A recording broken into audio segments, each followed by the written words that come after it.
اور ہم دین کا یا کوئی نیکی کا یا کوئی تسبیح کر سکتے تھے تو ہمیں بھی ہمارے نامہ اعمال نیکوکاروں کو بھی ہمارے جو ان کے جو نامہ اعمال ہے وہ حسرت بنا کے دکھائے جائیں گے کہ اس وقت بھی تم نیکی کر سکتے تھے، لیکن تم نے اپنی جو زبان ہے اللہ کے ذکر سے جو ہے وہ خاموش رہنے دی. ٹھیک ہے، اسی لیے قیامت کو یوم الحسرہ بھی کہا جاتا ہے، حسرت والا دن. بے شک اس میں عظیم نشانی اور ان کے اکثر ایمان لانے والے نہیں ہے، اور بے شک آپ کا رب وہی ہے غالب بہت رحم کرنے والا. قوم نوح نے رسولوں کو جھٹلایا جب ان سے ان کے بھائی نوح نے کہا کیا تم اللہ سے ڈرتے نہیں، بے شک میں تمہارے لیے امین رسول ہوں، لہٰذا تم اللہ سے ڈرو اور میری اطاعت کرو، اور میں تم سے اس تبلیغ پر کوئی اجر اور صلہ نہیں مانگتا، میرا اجر تو رب العالمین ہی کے ذمہ ہے، لہٰذا تم اللہ سے ڈرو اور میری اطاعت کرو. انہوں نے کہا کیا ہم تجھ پر ایمان لائیں حالانکہ تیری پیروی تو رذیل لوگوں نے کی ہے. نوح نے کہا اور مجھے اس کا کیا علم جو وہ عمل کرتے رہے ہیں، ان کا حساب تو میرے رب کے ذمہ ہے. اگر تم کچھ شعور رکھتے ہو اور میں مومنوں کو دور کرنے والا نہیں، میں تو کھلم کھلا ڈرانے والا ہوں. وہ بولے اے نوح اگر تو باز نہ آیا تو تجھے ضرور سنسار کر دیا جائے گا. تو یہ اپنے نبیوں کو قتل کرتے تھے اور اس طریقے سے دھمکیاں بھی دیتے تھے. نوح علیہ السلام نے 950 سال تبلیغ کی تھی اور صرف 70+ لوگ جو تھے وہ ایمان لے کر آئے تھے. نوح علیہ السلام نے کہا اے میرے رب بے شک میری قوم نے مجھے جھٹلایا ہے، لہٰذا تو میرے اور ان کے درمیان فیصلہ فرما. اور موسیٰ علیہ السلام نے صرف یہ ایک دفعہ جا کے نہیں کہا تھا کہ اللہ پر ایمان لے آؤ، 950 سال تبلیغ کی تھی. پھر جا کے موسیٰ علیہ السلام نے اللہ تعالیٰ سے دعا کی تھی کہ لہٰذا تو میرے اور ان کے درمیان فیصلہ فرما، یعنی کہ اب موسیٰ علیہ السلام کی بس ہو گئی تھی. اور موسیٰ علیہ السلام کو چونکہ نبی تھے بستی چھوڑ کے جانے کی اجازت نہیں تھی. اور مجھے اور جو میرے ہمراہ مومن ہیں ان کو نجات دے. چنانچہ ہم نے اسے اور جو لوگ بھری کشتی میں اس کے ساتھ تھے ان کو نجات دی. پھر اس کے بعد ہم نے باقی سب غرق کر دیے. بے شک اس میں عظیم نشانی ہے اور ان کے اکثر مومن ہیں، اور بلا شبہ آپ کا رب وہی ہے غالب بہت رحم کرنے والا. قوم عاد نے رسولوں کو جھٹایا جب ان کے بھائی ہود نے کہا کیا تم اللہ سے ڈرتے نہیں ہو، بے شک میں تمہارے لیے امین رسول ہوں، لہٰذا تم اللہ سے ڈرو اور میری اطاعت کرو. یہاں پہ آپ دیکھیے پیچھے موسیٰ علیہ السلام کا جب واقعہ تھا، موسیٰ علیہ السلام اور انہوں نے کہا تھا میرے بھائی ہارون، تو ان کے وہ سگے بھائی ہیں، دینی بھائی نہیں ہیں. یہاں پہ جو بھائی کا ورڈ استعمال ہو رہا ہے ایک نبی کے آنے کے بعد دوسرے نبی کے لیے، تو ایک دور گزرا پھر اس کے بعد اگلے دور میں اگلا نبی آیا، تو یہ دینی بھائی ہیں یہاں پہ. ٹھیک ہے، اور میں تم سے اس پر تو کوئی تبلیغ پر کوئی اجر نہیں مانگتا، میرا تو اجر رب العالمین ہی کے ذمہ ہے. کیا تم ہر اونچی جگہ پر بطور کھیل تماشا یادگاریں بناتے ہو اور تم مضبوط محل بناتے ہو، شاید تم ہمیشہ رہنے والے ہو. یعنی کہ تم یہ جو محلات بناتے ہو اور تمہیں لگتا ہے کہ تم اس میں ہمیشہ رہو گے، اور جب تم کسی پر ہاتھ ڈالتے ہو تو سرکش بن کر ہی ہاتھ ڈالتے ہو، یعنی کہ ہر کسی کو نقصان پہنچاتے ہو. لہٰذا تم اللہ سے ڈرو اور میری اطاعت کرو، اور تم اس ذات سے ڈرو جس نے تمہیں ان چیزوں سے بڑھایا، یعنی کہ امداد دی ہے جو تم جانتے ہو. اس نے تمہیں بڑھایا ہے مویشیوں اور بیٹوں میں اور باغوں اور چشموں میں. بلا شبہ میں تم پر یوم عظیم کے عذاب سے ڈرتا ہوں. انہوں نے کہا ہمارے لیے برابر ہے خواہ وہ واعظ و نصیحت کرے یا نصیحت کرنے والوں میں سے نہ ہو، اور یہ تو پہلے لوگوں ہی کی عادت ہے، اور ہم عذاب دیے جانے والے نہیں. پھر انہوں نے اسے جھٹلایا تو ہم نے انہیں بہلاک کر دیا. بلا شبہ اس میں عظیم نشانی اور ان کے اکثر ایمان لانے والے نہ تھے. اور بے شک آپ کا رب وہی ہے غالب بہت رحم کرنے والا. قوم سمود رسولوں کو جھٹلایا جب ان کے بھائی صالح نے ان سے کہا کیا تم اللہ سے ڈرتے نہیں. اب سب نبی جو ہیں، اب سورہ شعراء میں سارے قصے آئیں گے، اب سب نبی جو ہے اپنی قوم کو ایک ہی بات کی تلقین کر رہے ہیں، کیا تم اللہ سے ڈرتے نہیں ہو، میں تمہیں اللہ کا پیغام دینے ہوں لیکن میں تم سے کسی قسم کی اجرت نہیں لوں گا. سیم باتیں چل رہی ہیں. ٹھیک ہے، بلا شبہ میں تمہارے لیے امین رسول ہوں، لہٰذا تم اللہ سے ڈرو اور میری اطاعت کرو، اور میں اس تبلیغ پر تم میں سے کسی پر کوئی اجر نہیں مانگتا، میرا اجر تو رب العالمین ہی کے ذمہ ہے. کیا تمہیں یہاں کی چیزوں میں پرامن چھوڑ دیا جائے گا، یعنی باغوں اور چشموں میں اور کھیتیوں اور کھجوروں میں جن کے شگوفے نرم و نازک اور ملائم ہیں، اور تم اتراتے ہوئے پہاڑوں سے گھر تراشتے ہو. چنانچہ تم اللہ سے ڈرو اور میری اطاعت کرو، اور تم حد سے بڑھنے والوں کے حکم کی اطاعت نہ کرو جو زمین میں فساد کرتے ہیں اور اصلاح نہیں کرتے. انہوں نے کہا بس تو سحر زدہ لوگوں میں سے ہے، تو ہماری طرح ایک بشر ہی تو ہے، لہٰذا اگر تو سچوں میں سے ہے تو کوئی نشانی یعنی کہ معجزہ لے آ. صالح نے کہا یہ اونٹنی معجزہ ہے، ایک دن اس کے پینے کی باری ہے اور ایک مقرر دن تمہارے پینے کی باری ہے، اور اسے بری نیت سے ہاتھ نہ لگانا ورنہ تمہیں یوم عظیم کا عذاب آ پکڑے گا. پھر انہوں نے اس کی ٹانگیں کاٹ ڈالی، پھر وہ نادم ہوئے، پھر انہیں عذاب نے آ پکڑا. یعنی کہ معجزہ آنے کے بعد اگر ایک تو وہ ایمان نہیں لے کر اور دوسرا انہوں نے جو معجزہ آیا تھا اس کو بھی نقصان پہنچا دیا، پھر انہیں ایک عذاب نے پکڑا. بے شک اس میں عظیم نشانی اور ان کے اکثر ایمان لانے والے نہ تھے، اور بے شک آپ کا رب وہی ہے غالب بہت رحم کرنے والا. یہاں تک سمود کا جو واقعہ تھا ختم ہوا. پھر آگے قوم لوط ہے. قوم لوط نے اچھا، لوط علیہ السلام جو ہے نا حضرت ابراہیم علیہ السلام کے جو بھائی ہاران بن ازر تھے نا، ان کے بیٹے تھے. ٹھیک ہے، یہ کیا نام ہے، اس کو نوٹ کر لیں.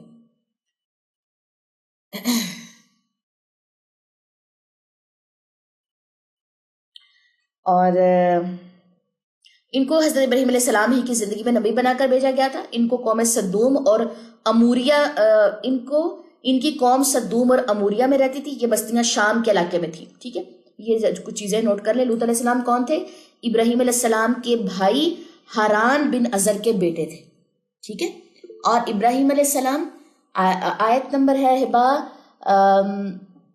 کدھر ہے جی، آیت نمبر چلی گئی 160 سورہ شعراء.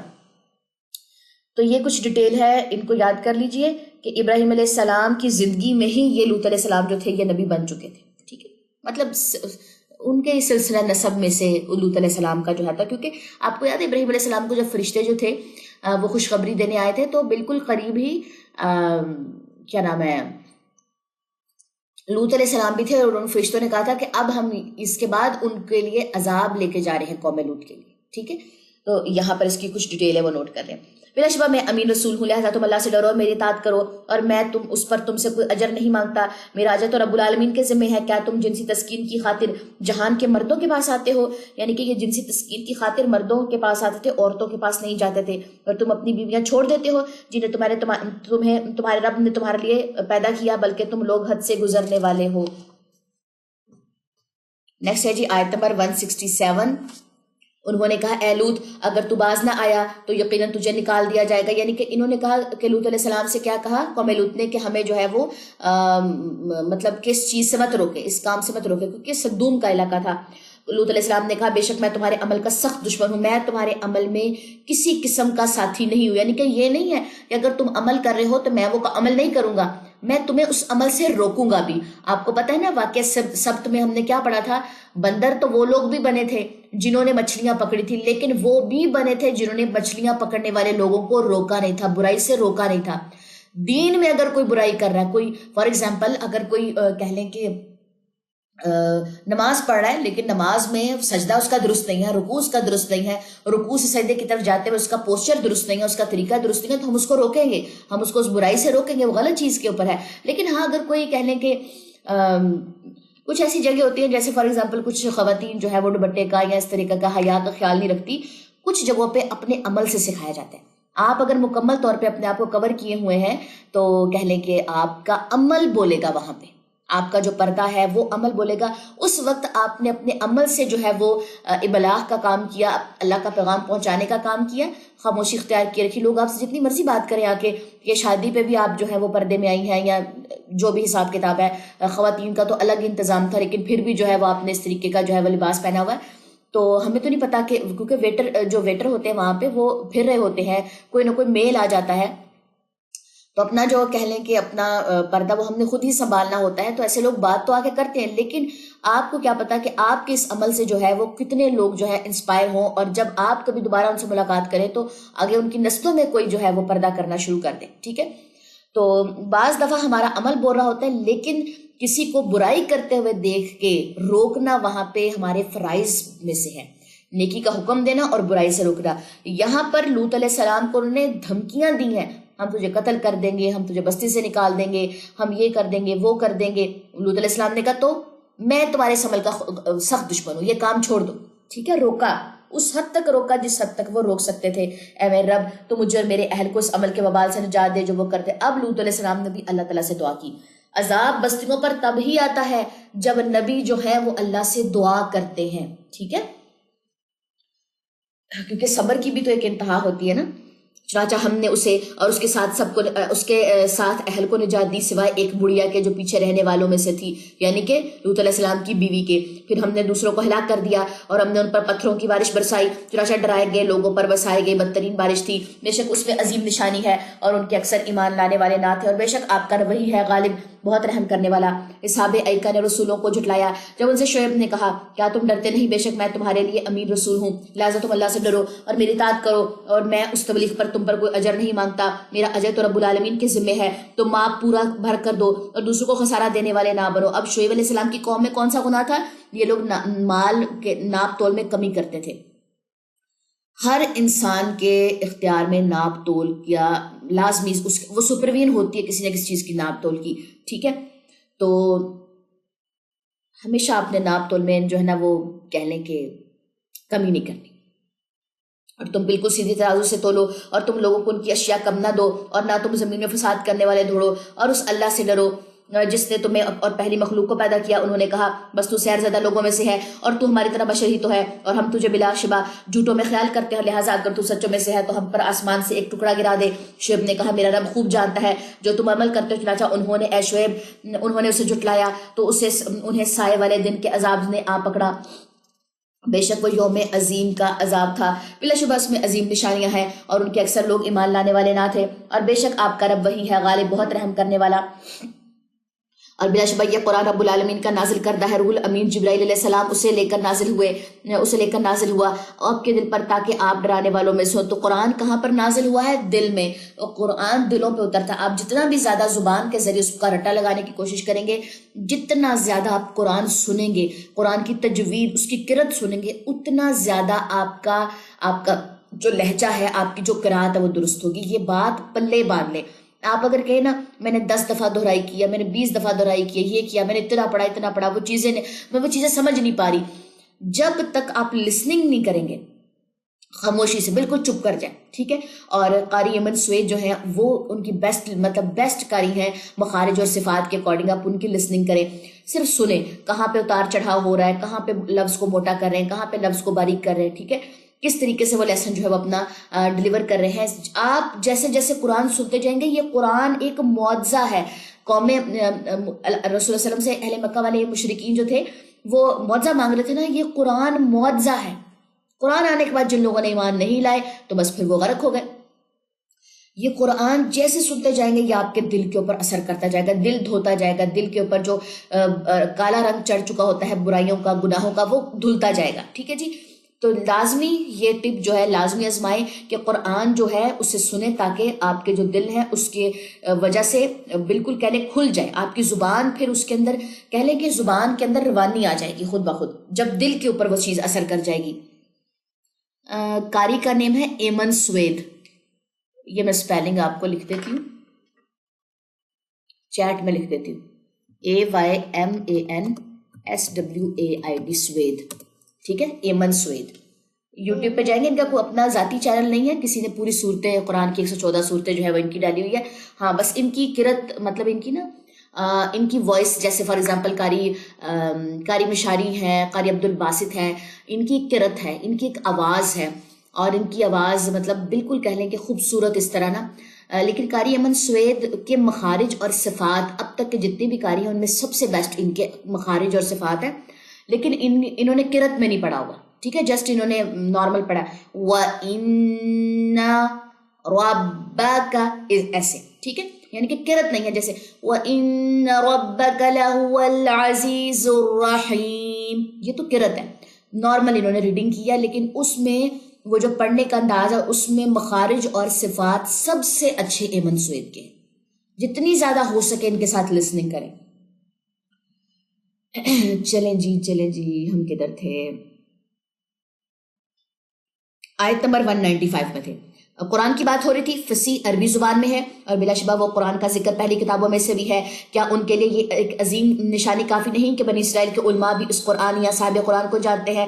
اگر ہم اس قرآن کو کسی اجنبی پر نازل کرتے پھر وہ اسے ان پر پڑھتا تو بھی وہ اس پر ایمان نہ لاتے. اسی طرح ہم نے اس تکذیب کو مجرموں کے دلوں میں بٹھایا ہے اور وہ اس پر ایمان نہیں لائیں گے حتیٰ کہ وہ دردناک عذاب دیکھ لیں. چنانچہ وہ ان پر اچانک آ پڑے گا جبکہ انہیں خبر تک نہ ہوگی. پھر وہ کہیں گے کیا ہمیں کچھ مہلت مل سکتی ہے؟ کیا وہ لوگ ہمارا عذاب جلد مانگتے ہیں؟ بھلا آپ دیکھیں تو اگر ہم انہیں کئی برس دنیا کا مزہ اٹھانے دیں پھر وہ عذاب ان پر آ جائے جس سے انہیں ڈرایا یا دھمکایا جا رہا ہے تو جس سامان عیش سے وہ مزے اڑا رہے تھے ان کے کچھ کام نہ آئے گا. اور ہم نے جس بستی کو بھی ہلاک کیا تو پہلے اس کے لیے ڈرانے والے بھیجے تھے یا دہانی کے لیے، اور ہم ظالم نہیں ہیں. اور شیاطین اس قرآن کو لے کر نازل نہیں ہوتے اور نہ یہ کہ ان کے لائق ہے اور نہ وہ اس کی ساتھ ہی رکھتے ہیں، بلا شبہ وہ تو اس کے سننے سے بھی بہت دور کیے گئے ہیں. چنانچہ اے نبی آپ اللہ کے ساتھ کسی اور معبود کو مت پکارے ورنہ آپ عذاب پانے والوں میں شامل ہو جائیں گے. کیونکہ ان کی ایک ڈیمانڈ تھی کہ اگر آپ چاہتے ہیں کہ ہم ایمان لے کر آئیں آپ ہمارے بتوں کو صرف ہاتھ پھیر دیں ایک دفعہ، ٹھیک ہے.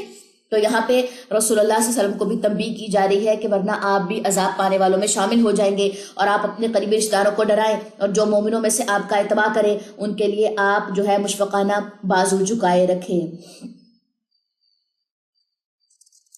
نیکسٹ آ جائیے، آیت ہے جی 216۔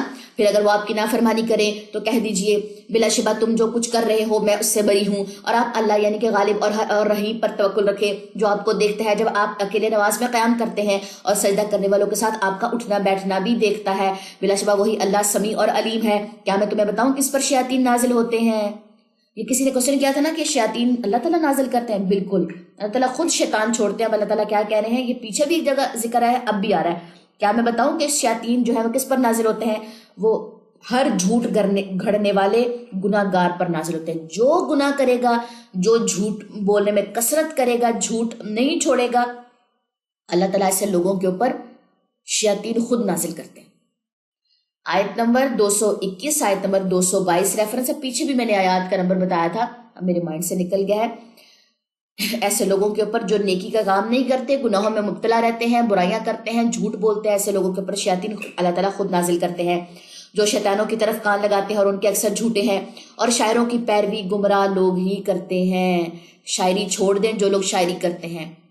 حقوق اللہ اگر آپ اللہ کے بارے میں، معبود کے بارے میں جو ایک معبود ہے، آپ کونی آیات کے بارے میں کسی قسم کی شاعری کرتے ہیں، یعنی کہ آسمان، زمین یا اللہ کی قدرت، یہ بیسٹ ورڈ ہے۔ اگر آپ اللہ کی قدرت کا ذکر کرتے ہیں شاعری کے اندر، یہ اچھی بات ہے، لیکن اگر آپ اس میں وہ باتیں کرتے ہیں کہ میں آسمان سے چاند ستارے توڑ لاؤں گا، اور جی محبوب کی آنکھیں جو ہے وہ اس نما ہے، پھول کی طرح کی ہے، فلانی، مطلب اس طریقے کی چیزیں، فینٹسی والی باتیں، ٹھیک ہے، سمپل ورڈ اس کے لیے فینٹسی یوز ہوگا، تو اللہ تعالیٰ کیا کہتے ہیں، اور شاعروں کی پیروی گمراہ لوگ ہی کرتے ہیں۔ آج ہماری قوم شاعری کے اندر ڈوبی ہوئی ہے، اور وہ شاعری جس میں فینٹسی کی باتیں، جھوٹی باتیں۔ کوئی جا کے آسمان سے چاند ستارے توڑ سکتا ہے؟ ہر وہ شعر جس میں جھوٹ ہے، جس میں فینٹسی ہے، ہر وہ ڈرامہ، چاہے وہ فیریز والا، پریوں والا ڈرامہ، کبھی آپ نے سنا پریوں کا کوئی کنسیپٹ اسلام ہمیں دیتا ہے؟ یہ سب جھوٹی چیزیں ہیں۔ جتنے بھی لطیفے، یہ جو جوک والے ہم شوز دیکھ رہے ہوتے ہیں، دوسرے کے اوپر جوک مار رہے ہوتے ہیں، لطیفے سنا رہے ہوتے ہیں دوسروں کو ہنسانے کے لیے، سب گناہ کے کام ہے، کیونکہ لطیفہ یا جو جوک ہوتا ہے وہ ایک جھوٹ پر مبنی چیز ہے، جھوٹی بات ہے۔ اللہ تعالیٰ کہتے ہیں کسی، اور حدیث میں آتا ہے کہ رسول اللہ علیہ وسلم نے فرمایا کہ کسی کو ہنسانے کے لیے بھی جھوٹ بولنے کی اجازت نہیں ہے۔ ریالٹی میں تو جھوٹ کی تو الگ بات آ جاتی ہے نا کہ جھوٹ پہ گناہ ہے، مذاق میں بھی کسی کو ہنسانے کے لیے بھی آپ جھوٹ نہیں بول سکتے، ٹھیک ہے۔ تو یہ جتنے بھی شعر آپ نے کبھی کہیں پر پوسٹ کیے ہیں جس کے اندر فینٹسی ہے، جھوٹ ہے، پریوں کی باتیں ہیں، شہزادوں کی باتیں ہیں، اور جی ایک گھوڑے پر شہزادہ آئے گا، یہ کرے گا، وہ کرے گا، چاند ستارے توڑ لائے گا، پھر اس طریقے کی کوئی نہ کوئی باتیں ہیں، یا ایسے ناولز جس میں فینٹسی آتی ہے، جس میں جھوٹی ایک سٹوری کریٹ ہوتی ہے، وہ سٹوری کوئی ناول ہے، آپ کسی کا بھی ناول لے لیں، جو سٹوری کسی بھی رائٹر نے خود کریٹ کیا، میں یہاں پہ ناولز کے نیم نہیں لینا چاہتی، آپ لوگ بہت اچھے طریقے سے سمجھ چکے ہوں گے، 2-3 اتنے ٹرینڈنگ ناولز ہیں جس کو پڑھ کے جو ہے لوگ کہتے ہیں کہ جی ہم اسلام کی طرف آئے، ہم دین کی طرف آئے، از اٹ گڈ؟ کیونکہ اس کے اندر اللہ کے ساتھ جڑنے کا جو ہے وہ ایک طریقہ آتا ہے، مطلب اللہ کے ساتھ جڑنے کی ایک سٹوری آتی ہے کہ جی اس طریقے سے وہ جس میں جو بھی ایک سین کریٹ تھا، وہ قرآن کا یا قرآن کا جو کچھ حصہ جو ہے اس میں پڑھ کے سنایا جاتا ہے، جو 2-3 فیمس رائٹر کے جو ہے وہ ناولز ہیں، جس میں اللہ کی بات ہے، اور وہ کہہ لیں کہ آپ کو اللہ کے ساتھ جوڑتی، از اٹ گڈ؟ لیکن جو اس میں سٹوری کریٹ کی گئی ہے وہ جھوٹی سٹوری ہے۔ وہ جتنے بھی کریکٹر ہیں وہ کہہ لیں کہ ریئل میں کوئی ایسے کریکٹر نہیں ہے۔ ریئل میں کیسی کوئی سٹوری تھی کہ جی کوئی بھی، میں اب سٹوری کا کیا نام لوں، ریئل میں جب وہ کریکٹر زندہ ہی نہیں ہے، وہ ایک من گھڑت سٹوری کریٹ کی گئی ہے، چاہے اس کے ذریعے دین کا جو پیغام لوگوں تک پہنچایا گیا، اور بہت سے لوگ کہہ لیں کہ وہ ناولز پڑھنے کے بعد دین کی طرف آئے بھی ہیں، میرا اس کے ساتھ بالکل بھی نہیں ہے۔ میں یہاں پہ اس آیت کی ریفرنس میں ایک بات کو ایلیبوریٹ کری ہوں کہ جو کریکٹرز یوز ہوتے ہیں کسی بھی سٹوری میں، کسی بھی ناول میں، وہ جھوٹے کریکٹر ہیں، ان کی زندگیاں حقیقت پہ مبنی نہیں ہوتی، وہ ایک ریئل سٹوری کے اوپر مبنی نہیں ہے ناول، ٹھیک ہے۔ وہ سب گمراہی کے کام ہیں. ایسے جو لوگ ناولز پڑھتے ہیں ناولز چھوڑ دیں، کیونکہ جتنی بھی ناولز کے اندر سٹوریاں ہوتی ہیں وہ من گھڑت ہوتی ہیں، وہ جھوٹ ہے. جو لطیفے ہیں، جو جوکس ہیں، ہم کہتے ہیں کہ ہم کون سا ڈرامے دیکھتے ہیں یا ہم کون سا فلمیں دیکھتے ہیں یا ہم کون سا کہہ لیں گانے سنتے ہیں، ہم تو صرف کہہ لیں کہ کامیڈی شوز دیکھ رہے ہوتے ہیں. کامیڈی جو کر رہے ہوتے ہیں کیا وہ جھوٹ نہیں ہے؟ کیا وہ جھوٹا جوک اس نے نہیں ریڈی کیا؟ تو ان چیزوں کے اندر شیطان نے کس قدر ہمیں گمراہ کر کے رکھ دیا ہے. جب تک قرآن نہیں پڑھیں گے ہمیں پتہ کیسے چلے گا کہ ہم شیطان کے چنگل میں کس قدر پھنس چکے ہیں. تو یہاں پہ کیا کہا جاتا ہے، اور شاعروں کی پیروی گمراہ لوگ ہی کرتے ہیں. کیا آپ نے دیکھا نہیں کہ بلا شبہ وہ خیال کی ہر وادی میں سرماتے پھرتے ہیں. یہ شاعروں کی بات بتائی جا رہی ہے کہ وہ خیالوں کی ہر وادی میں سرماتے پھرتے ہیں، گھومتے پھرتے اور وہاں سے ایک سٹوری کریٹ کرتے ہیں، خیالوں میں رہتے ہیں. یہ رائٹرز جتنے بھی یہ خیالوں میں آپ کو جو ہے وہ نظر آئیں گے. اور بلا شبہ ویسی باتیں کہتے ہیں جو کرتے نہیں سوائے ان کے جو ایمان لائے اور انہوں نے نیک عمل کیے اور اللہ کا بقدس ذکر کیا، اور جب ان پر ظلم ہوا تو اس کے بعد انہوں نے بدلہ لیا. اور ظالم لوگ جلد جان لیں گے کہ کون سی لوٹنے کی خوفناک جگہ وہ لوٹیں گے، یعنی کہ جہنم. ٹھیک ہو گیا جی. یہ تھی ہماری سورہ شعراء. نیکسٹ ہے جی سورہ نمل، یعنی کہ چونٹیوں کا واقعہ اس میں آئے گا، ہدہد کا واقعہ اس میں آئے گا، قوم سبا کا واقعہ اس میں آئے گا. قوم سبا ہی ہے میرے خیال میں. چلیں جی سٹارٹ کرتے ہیں. اعوذ باللہ من الشیطان الرجیم، بسم اللہ الرحمن الرحیم. طاسین تلک آیات الکتاب و کتاب مبین. دیکھیں حروف مقطعات کے بعد نا ہمیشہ کتاب والی آیات آئے گی. قرآن ایک کتاب ہے، واضح کتاب ہے. پچھلی بھی صورتیں نکال کے دیکھ لیں، جو صورت حروف مقطعات یعنی کہ طاسین، الف لام میم را، یا کیا نام ہے کاف یا عین صاد، ٹھیک ہے، جو بھی حروف مقطعات کے ساتھ شروع ہوتی ہیں آیتیں، اس کے بعد ہمیشہ کتاب یعنی کہ قرآن واضح کتاب ہے، قرآن ہم نے نازل کی، اس طریقے کی آیت لازمی آئے گی. ٹھیک ہے. طاسین یہ قرآن اور روشن کتاب کی آیات ہے. یہ ہدایت اور بشارت ہے ان مومنوں کے لیے جو نماز قائم کرتے ہیں اور زکوٰۃ دیتے ہیں اور وہ آخر پر یقین رکھتے ہیں. بلا شبہ جو لوگ آخر پر ایمان نہیں رکھتے ہم نے ان کے لیے ان کے اعمال پرکشش بنا دیے ہیں، لہٰذا وہ بھٹکتے پھرتے ہیں. وہی لوگ ہیں جن کے لیے بدترین عذاب ہے اور آخر میں بھی وہی زیادہ خسارے میں ہوں گے. اور اے نبی بلا شبہ آپ کو تو ایک حکیم اور علیم کی طرف سے یہ قرآن سکھایا جاتا ہے. وہ وقت یاد کرے جب موسیٰ نے اپنی اہلیہ سے کہا بے شک میں نے آگ دیکھی ہے، میں ابھی تمہارے پاس وہاں سے کوئی خبر یا سلگتا انگارہ لاؤں گا تاکہ تم تاپو. سورہ طٰہٰ میں یہ واقعہ تھا کہ جب وائف کو انہوں نے کہا تھا، اہلیہ کو کہا تھا یہیں پر رکو، مجھے سامنے آگ نظر آ رہی ہے، میں وہاں پہ جاتا ہوں. جب اللہ تعالیٰ نے ان کو کہا تھا کہ اپنے جوتے اتار کے سائڈ پہ کر دیجئے. ٹھیک ہے. اب یہاں پہ بھی سیم واقعہ سٹارٹ ہونے جا رہا ہے. چنانچہ جب موسیٰ اس آگ کے پاس پہنچا تو اسے آواز دی گئی کہ مبارک ہے وہ جو اس آگ یعنی کہ نور میں ہے اور جو اس کے پاس ہے، اور رب العالمین پاک ہے. اے موسیٰ بلا شبہ میں ہی اللہ ہوں، نہایت غالب خوب حکمت والا. اور اپنا عصا ڈال دیں. چنانچہ جب موسیٰ علیہ السلام نے عصا ڈالا، پیچھے سورہ طٰہٰ میں اللہ تعالیٰ نے پوچھا تھا یہ جو عصا تمہارے ہاتھ میں پکڑا ہوا ہے یہ کس کام آتا ہے؟ یعنی کہ کہیں پر واقعہ بار بار ریپیٹ کیوں ہوتا ہے، کہیں پر ایک بات الیبوریٹ ہوتی ہے، پھر اگلی صورت میں عصے کی بات نہیں ہوئی، اب یہاں پہ اللہ تعالیٰ کوئی اور بات کو الیبوریٹ کریں گے. ٹھیک ہے. واقعی اس لیے بار بار ریپیٹ ہوتا ہے کہ جو مکالمہ ہوا ہے دو لوگوں کے درمیان، چاہے موسیٰ اور فرعون کی بات تھی، چاہے اللہ تعالیٰ اور موسیٰ علیہ السلام کا درمیان میں مکالمہ تھا، تو مکالمہ کس قدر کہہ لیں کہ واضح تھا، کون سی بات کہاں پر واضح کرنی ہے کس صورت میں، کون سی بات کس صورت میں واضح کرنی ہے، یہ اللہ ہی بہتر جانتے ہیں. لیکن پورا مکالمہ جو ہے وہ پھر مکمل طور پہ قرآن پاک میں آپ دیکھیں گے کہ قوم کے ساتھ نبیوں کا کیا بات ہو رہی تھی اور اللہ کی نبیوں کے ساتھ کیا بات ہو رہی تھی. جگہ جگہ کبھی کوئی ایک لائن الیبوریٹ ہوگی، کبھی کوئی ایک لائن الیبوریٹ ہوگی. ٹھیک ہے. تو یہاں پر اللہ تعالیٰ نے عصا پھینکنے کا کہا، اسے دیکھا کہ وہ حرکت کر رہا ہے گویا کہ وہ سانپ ہے، تو پیٹھ پھیر کر پلٹا اور پیچھے مڑ کر نہ دیکھا. وہاں پر کیا ہم نے پڑھا تھا سورہ طٰہٰ میں کہ موسیٰ علیہ السلام کو خوف ہوا اور اللہ تعالیٰ نے کہا کہ اے موسیٰ تو خوف نہ کر، عصا پکڑ لے. یہی بات تھی نا.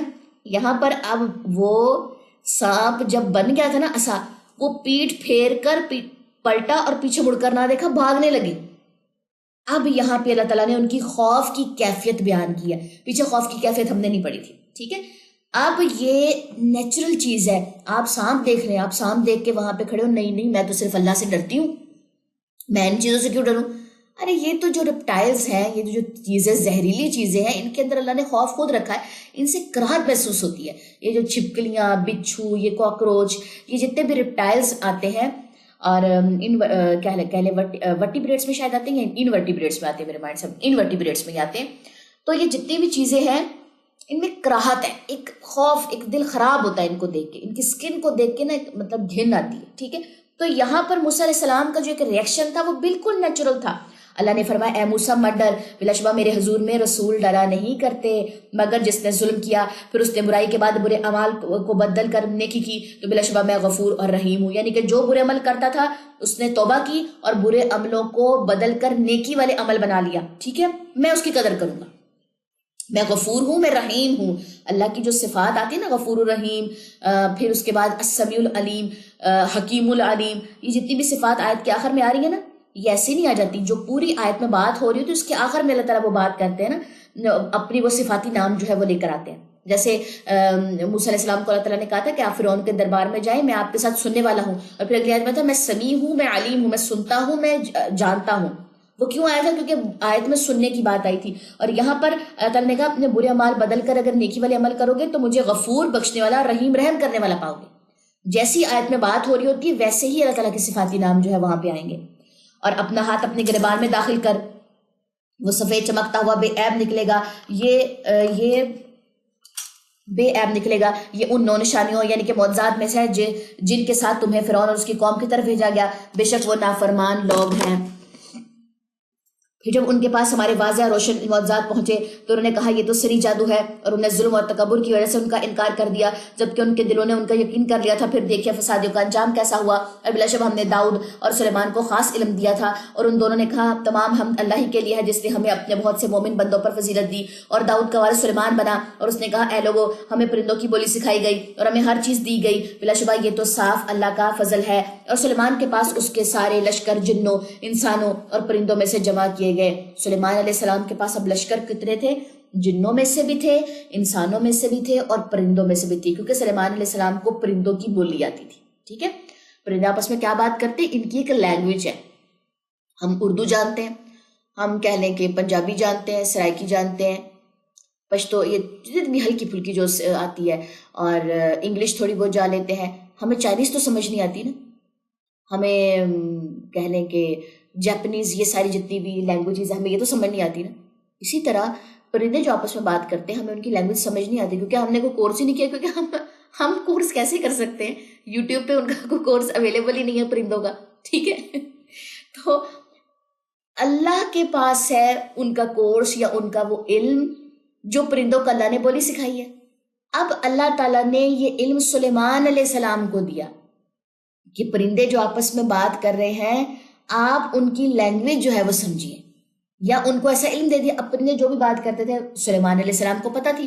اب قرآن کے ذریعے یہ بات صرف ہمیں اتنی بات پتہ ہے کہ پرندے اور یہ جو جانور یہ باتیں کرتے ہیں کہ آپس کی کوئی لینگویج ہوتی ہے. آپ نے دیکھا کہ بلی، 2 بلیاں ہوتی وہ گر گر گر کر رہی ہوتی، دوسرے دونوں کو بات سمجھاتی ہیں اور یہ چلی جاتی ہیں شکار کے اوپر. ٹھیک ہے، اس طرح کتے کہیں پر آپ نے کھڑے دیکھے ہوں گے، وہ آپس میں وہ کرتے ہیں، کوئی بات کرتے ہیں اور سارے ایک ٹیم بنا کے کسی کی دعوت میں چلے جاتے ہیں. ہم کہتے ہیں ان کو آپس میں کیا بات سمجھ آتی ہے، کیا باتیں کریں؟ وہ بات کرتے ہیں. ہمیں قرآن کے ذریعے بات پتہ چلتی ہے کہ پرندوں یا جتنے بھی جانور ہیں یہ آپس میں بات چیت کرتے ہیں. ان کے کبھی ایکسپریشن دیکھا کریں، گائے بھینس ایسے کرتے ہیں یا آپ کو دیکھ کے نا بس مارنے کے لیے جو ہے نا وہ بھاگ رہی ہوتی ہے. ان کے ایکسپریشن سے پتہ چلتا ہے یہ کوئی بات کہنا چاہتی ہے. ٹھیک ہے، تو اللہ تعالیٰ نے ان کے جو لشکر تھے سلیمان علیہ السلام کے وہ بنائے، جنوں، انسانوں اور پرندوں میں سے جمع کیے گئے. ان کی درجہ بندی کی جا رہی تھی حتیٰ کہ جب وہ چونٹیوں کی وادیوں میں پہنچے. یعنی کہ اب یہ جتنا بھی لشکر تھا، جنوں میں سے، انسانوں میں سے، پرندوں میں سے، ایک لشکر سوچے کہ ایک نبی جو ہے وہ جا رہے اور پیچھے ان کا اتنا بڑا لشکر ہے. اب وہ نا ایک وادی سے گزرے، جب وہ حتیٰ کہ جب وہ چونٹیوں کی وادی میں پہنچے تو ایک چونٹی نے کہا اے چونٹیوں تم اپنے بلوں میں داخل ہو جاؤ کہیں سلیمان اور اس کا لشکر تمہیں کچل نہ ڈالے جبکہ انہیں اس کی خبر ہی نہ ہو. اب چونٹی اتنی چھوٹی ہوتی ہے کہ چلنے والے کو تو نظر نہیں آئے گی. تو چونٹیوں نے آپس میں بات کی. ایک چونٹی نے کہا جو سمجھدار تھی، اس نے کہا اپنے اپنے بلوں میں گھس جاؤ، سلیمان کا لشکر جو ہے وہ گزر رہا ہے کہیں وہ ہمیں کچل نہ دے، اور اس کو تو خود بھی نہیں پتا کہ ہم یہاں پہ ہیں. ٹھیک ہے، چنانچہ سلیمان اس چونٹی کی بات پر مسکرا کر ہنس دیا اور کہنے لگا اے میرا مجھے توفیق دے کہ میں تیری اس نعمت کا شکر کروں. اب سلیمان علیہ السلام کو چونٹی کی آواز آئی، وہ جو آپس میں بات کری تھی، اور اتنی خوبصورت کہنے کی بات ہے کہ سلیمان علیہ السلام بھی اس پہ مسکرا دیے اور انہوں نے اللہ کا شکر ادا کیا کہ اللہ نے یہ جو نعمت سلیمان علیہ السلام کو دی ہے کہ ان کو پرندوں کی جانوروں کی بولیاں سمجھ آتی ہیں اور مجھے توفیق دے. اب توفیق بھی شکر، ہمیں تو خود بھی نہیں پتا شکر ادا کیسے کرتے ہیں. ہم کہتے ہیں اللہ تعالیٰ شکر ہے، بس اتنی بات کہہ دیتے ہیں اور گناہوں پہ گناہ کرتے ہیں. اللہ تعالیٰ سے توفیق مانگا کریں کہ اللہ تعالیٰ میں ان ہاتھوں سے، اس زبان سے، اس آنکھ سے اور ان پیروں سے تیرا شکر ادا کروں. کیسے؟ نیکی کے کام کر کے، دوسروں کو جب میں نیکی کا کہوں، میں زبان کا حق ادا کروں. یعنی کہ جتنی بھی نعمتیں ہمیں اللہ تعالیٰ نے دی ہیں، یہ پاؤں ہے، ان کو نیکی کے رستے پہ چلاؤں. ٹھیک ہے، تو ہم جو ہے وہ اللہ سے توفیق مانگے کہ اللہ تعالیٰ ہمیں توفیق دے کہ ہم تیری اس نعمت کا شکر ادا کریں جو تو نے مجھ پر اور میرے والدین پر انعام کی ہے، اور اس بات کی بھی کہ میں ایسے ایک کام کروں جو تجھے پسند، جو تو پسند کرے، اور مجھے اپنی رحمت سے اپنے نیک بندوں میں داخل کر. آیت نمبر 20. اور اس نے پرندوں کا جائزہ لیا تو کہا کیا بات ہے کہ مجھے ہدہد نظر نہیں آ رہا. اتنے پرندے، اتنی مخلوق کے اندر سلیمان علیہ السلام کو ہدہد نظر نہیں آ رہا. تو اسٹوڈنٹس کو یہ بات لگتی ہے نا کہ ٹیچر کو فلاں اگر چھٹی پہ ہے تو وہ نظر نہیں آئے گا، لیکن ان کو ہدہد نظر آ جاتا ہے کہ آج ایک آدھ جو ہے وہ ابسنٹ ہے. کیا وہ موجود ہے یا واقعی کہیں غائب ہو گیا ہے؟ اب انہوں نے ریکال کیا کہ اب مجھے نظر نہیں آ رہا یا واقعی وہ یہاں پہ موجود نہیں ہے. پہلے انہوں نے کہہ لیں کہ سب کو بولا ہے، یعنی کہ سب کو الرٹ کیا ہے کہ ایک دوسرے سے پوچھو کہ ہدہد یہاں پہ تو نہیں، اس والی رو میں تو نہیں، اس والی رو میں تو نہیں. پہلے کنفرم کر لیں کہیں گروہ میں ہی نہ ہو. ایسے تو نہیں کہ ہم کہیں ایسے اس کے اوپر کوئی الزام لگا دیں. پہلے کنفرم کیا گیا. یہی بات ہے تو میں اسے ضرور سزا دوں گا، سخت سزا، یا اسے ذبح ہی کر دوں گا، یا وہ میرے پاس کو واضح دلیل ہے کہ وہ اس وقت قافلے میں سے غائب کیوں ہے. اگر اس کے پاس کوئی ریزن نہیں کہ وہ پیچھے رہ گیا یا کہاں غائب ہوا ہے، اگر اس نے کسی قسم کی کوئی اتھینٹک ریزن نہ دی، میں اسے سخت سزا دوں گا یا میں اس کو ذبح کر دوں گا. بس بات ختم. کیوں بغیر اجازت کے وہ قافلہ چھوڑ کے گیا؟ بغیر اجازت کے مجلس کو چھوڑ کے جانا، یا دین کی بات ہو رہی ہے، ایمان مطلب اسلام کی بات ہو رہی ہے، اس کو ناپسند کیا گیا. پیچھے بھی ہم نے یہ بات پڑھی تھی کہ کچھ لوگ ایسے ہوتے ہیں کہ جب دین کی بات ہو رہی ہوتی ہے، مجلس قائم ہوتی ہے، تو اس میں سے آنکھ بچا کے کھسک جاتے ہیں، یہ کہیں کو ہمیں دیکھ تو نہیں رہا. ٹھیک ہے، تو اس بات کو جو ہے وہ ناپسند کیا گیا کہ اگر کسی نے مجلس میں سے جانا ہی ہے تو اجازت لے کے جائے. اور رسول اللہ علیہ وسلم کو کہا تھا کہ آپ اس کے حق میں جو ہے وہ مغفرت کی دعا کریں، کیونکہ اس وقت وہ خیر کے یا برکت والی جو مجلس ہے، رحمت جہاں پہ نازل ہو رہی ہے، وہاں سے اب محروم ہو گئے. ٹھیک ہے، چلیں جی نیکسٹ آئیے. آیت نمبر 22. ابھی کوئی زیادہ مدت نہیں گزری تھی تو ہدہد آ گیا، یعنی کہ ابھی زیادہ ٹائم نہیں گزرا تھا، یہ ساری بات ہوئے کہ ہدہد جلدی سے آ گیا. اس نے کہا میں وہ بات معلوم کر کے آیا ہوں جو آپ کو معلوم نہیں، اور میں آپ کے پاس سبا سے ایک یقینی خبر لایا ہوں. بلا شبہ میں نے دیکھا کہ ایک عورت ان پر حکومت کرتی ہے، یعنی کہ قوم سبا ہے، اس میں ایک عورت حکومت کرتی ہے، یعنی کہ حکمران وہاں کی عورت ہے. ٹھیک ہے، اور اسے ضرورت کی ہر چیز عطا کی گئی ہے، اور اس کا تخت عظیم الشان ہے، اس کے پاس بہت بڑا تخت ہے. اب ہدہد کو ملکہ سبا کا تخت پسند آ گیا. ٹھیک ہو گیا. میں نے اسے اور اس کی قوم کو دیکھا کہ وہ اللہ کے سوا سورج کو سجدہ کریں، یعنی کہ وہ شرک کر رہے ہیں، اور شیطان نے ان کے اعمال ان کے لیے پرکشش بنا دی ہیں اور انہیں راہ حق سے روک دیا ہے، چنانچہ وہ ہدایت نہیں پاتے. یعنی کہ ان کے اندر کوئی بھی میسنجر نہیں ہے، کوئی بھی ان کو اللہ کا پیغام دینے والا نہیں ہے. شیطان نے ان سب کو گمراہ کر دیا ہے. یہ کہ وہ اس اللہ کو سجدہ کرے جو آسمان و زمین میں چھپی چیزوں کو نکالتا ہے، اور وہ سب کچھ جانتا ہے جو تم چھپاتے اور جو ظاہر کرتے، اور اللہ ہی ہے جس کے سوا کوئی معبود نہیں، وہی عرش عظیم کا مالک ہے. سلیمان علیہ السلام نے کہا ہم ابھی دیکھیں گے آیا تو نے سچ کہا یا تو جھوٹوں میں سے ایک جھوٹا ہے. اب ہدہد نے جو سٹوری سنائی تو کیا انہوں نے یقین کر لیا سلیمان علیہ السلام نے؟ سلیمان علیہ السلام نے کہا ہم دیکھتے ہیں تو نے سچ بولا ہے یا تو جھوٹ بول رہا ہے. میرا یہ خط لے جا اور اسے ان کی طرف ڈال دے، پھر ان سے ہٹ کر دیکھ کہ وہ کیا جواب دیتے ہیں. اب یہاں پہ جو لیڈر ہے وہ فالوورز کو، یعنی کہ اپنی جو ٹیم ہے اس کو جو ہے وہ سکل سکھا رہا ہے، یعنی کہ پینترے سکھا رہا ہے کس طریقے سے آپ نے سامنے والے کے ساتھ جو ہے وہ ڈیل کرنا ہے. خط لے کے جائے گا، خط کے اندر اللہ رسول کی بات ہوگی، یعنی کہ اللہ اور نبی کی بات ہوگی، اور ہدہد کو کہا کہ سائیڈ پہ ہٹ کے تو نے بات سننی ہے. ٹھیک ہے. بلقیس نے کہا اے درباریو، اب یہ ملکہ سبا کا نام ہے بلقیس. ٹھیک ہے. بلقیس نے کہا اے درباریو، بلا شبہ میرے پاس ایک گرامی نامہ ڈالا گیا ہے، بے شک وہ سلیمان کی طرف سے ہے، اور بے شک اس کا آغاز اللہ کے نام سے ہے جو نہایت مہربان بہت رحم کرنے والا ہے. بسم اللہ کس آیت میں آتی ہے؟ سورہ نمل کی آیت نمبر 30 میں. نوٹ کریں جی, کوسچن آ سکتا ہے, آپ لوگوں کو کوئز آ سکتا ہے, کیونکہ سورہ نمل میں 2 دفعہ بسم اللہ آئی ہے نا. ایک دفعہ شروع میں ہم پڑھتے ہیں, اور ایک دفعہ آپ کو درمیان میں یہاں پہ ملتی ہے. یہ کہ تم میرے مقابلے میں سرکشی نہ کرو. خط میں کیا تھا وہ باتیں, ہر فرما بردار ہو کر میرے پاس چلے آؤ. بلقیس نے کہا اے درباریو میرے اس معاملے میں مجھے مشورہ دو. کسی معاملے کا قطعی فیصلہ میں اس وقت نہیں کرتی جب تک تم میرے پاس موجود نہ ہو اور مجھے مشورہ نہ دو. یعنی کہ وہ اپنے درباریوں کو عزت دیتی تھی. ٹھیک ہے. انہوں نے کہا ہم قوت والے اور سخت جنگجو ہیں اور فیصلے کا تمام اختیار آپ کے پاس ہے, آپ خود دیکھ لیں کہ آپ کیا حکم دیتی ہیں. اس نے کہا بلا شبہ بادشاہ جب کسی بستی میں داخل ہوتے ہیں تو اسے خراب کرتے ہیں اور اس کے باعزت لوگوں کو ذلیل کرتے ہیں, اور یہ بھی اسی طرح کریں گے. اب ملکہ نے کہا, بلقیس نے کہا کہ یہ جو بادشاہ ہوتے ہیں جب کسی بستی میں داخل ہوتے ہیں یہ پوری بستی بھی تہس نہس کر دیتے ہیں اور عزت دار لوگوں کو جو ہے وہ ذلیل بھی کرتے ہیں. اور بے شک میں ان کی طرف کوئی ہدیہ بھیجتی ہوں, پھر دیکھتی ہوں قاصد کیا جواب لے کر لوٹتے ہیں. یعنی کہ ان کو کچھ نہ میں جواہرات وغیرہ کو ہدیہ بھیجتی ہوں, ہو سکتا ہے کہ آپسی سمجھوتا کر کے جب معاملہ رفع دفع ہو جائے. چنانچہ جب قاصد سلیمان کے پاس پہنچا تو سلیمان نے کہا کیا تم مال کے ساتھ میری مدد کرنا چاہتے ہو؟ مجھے اللہ نے جو دیا ہے وہ اس سے بہتر ہے جو اس نے تمہیں دیا ہے, بلکہ تم خود ہی اپنے لیے اپنے ہدیے کے ساتھ خوش رہو. تو ان کے پاس لوٹ جا. اب ہم ضرور ان پر ایسے لشکروں سے چڑھائی کریں گے کہ یعنی کہ ان میں سے ان کے مقابلے آنے کی ہمت نہ ہوگی, اور ہم ضرور انہیں ذلیل کر کے وہاں سے نکال دیں گے اور وہ خوار ہوں گے. اب انہوں نے واضح بات سلیمان علیہ السلام نے کہی کہ ان کو ذلیل و خوار کر کے وہاں سے نکالا جائے گا. پھر سلیمان نے کہا اے درباریو تم میں سے کون ہے جو ان کے پاس میرے متی ہو کر آنے سے پہلے اس بلقیس کا تخت میرے پاس لے آئے؟ اب چونکہ ہدہد کو تخت بہت پسند آیا تھا ملکہ سبا کا, تو سلیمان علیہ السلام نے کہا اس کا تخت میرے پاس لے آؤ. جنوں میں سے ایک دیو یعنی کہ طاقتور جن نے کہا وہ آپ کو لا دیتا ہوں اس سے پہلے کہ آپ اپنی جگہ سے اٹھیں, اور بلا شبہ میں اس کی طاقت رکھتا ہوں اور میں امین ہوں, میں سچا ہوں. آپ کو آپ کی جگہ سے اٹھنے سے پہلے تخت آپ کے سامنے ہوگا. ایک طاقتور جن نے یہ بات کہی, تو اس سے میں پتا چلا کہ جنوں میں بھی کیٹیگری ہوتی ہے طاقت کے حساب سے. آیت نمبر 40, جس کے پاس کتاب کا علم تھا اس نے کہا آپ کی پلک جھپکنے سے بھی پہلے وہ تخت میں آپ کو لا دیتا ہوں. پھر جب سلیمان نے وہ تخت اپنے پاس رکھا ہوا دیکھا تو کہا یہ میرے رب کا فضل ہے تاکہ وہ مجھے آزمائے کہ کیا میں شکر کرتا ہوں یا نہ شکری, اور جو کوئی شکر کرے تو بس وہ اپنے ہی لیے شکر کرتا ہے, اور جو کوئی نہ شکری کرے تو بلا شبہ میرا رب بڑا بے پرواہ اور کریم ہے. سلیمان نے کہا تم اس کے لیے اس کے تخت کی شکل بدل دو, ہم دیکھتے ہیں آیا وہ راہ پاتی ہے یا وہ ان لوگوں میں سے ہے جو راہ نہیں پاتے.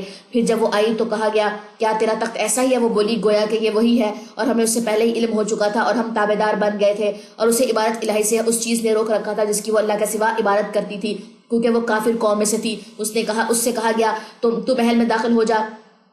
پھر جب اس نے اس کو دیکھا تو اسے گہرا پانی سمجھا اور اپنی دونوں پنڈلیاں کھول دی. یعنی کہ یہاں پہ بلقیس کو کہا گیا کہ ایسا کر اس محل میں داخل ہو جا. بلقیس ایمان لے آئی تھی یہاں تک, ٹھیک ہے, بلقیس بات مان چکی تھی, ایمان لے آئی تھی, اس کا تخت اس نے پہچان لیا تھا, جو بھی اس کی کنڈیشن انہوں نے چینج کی تھی.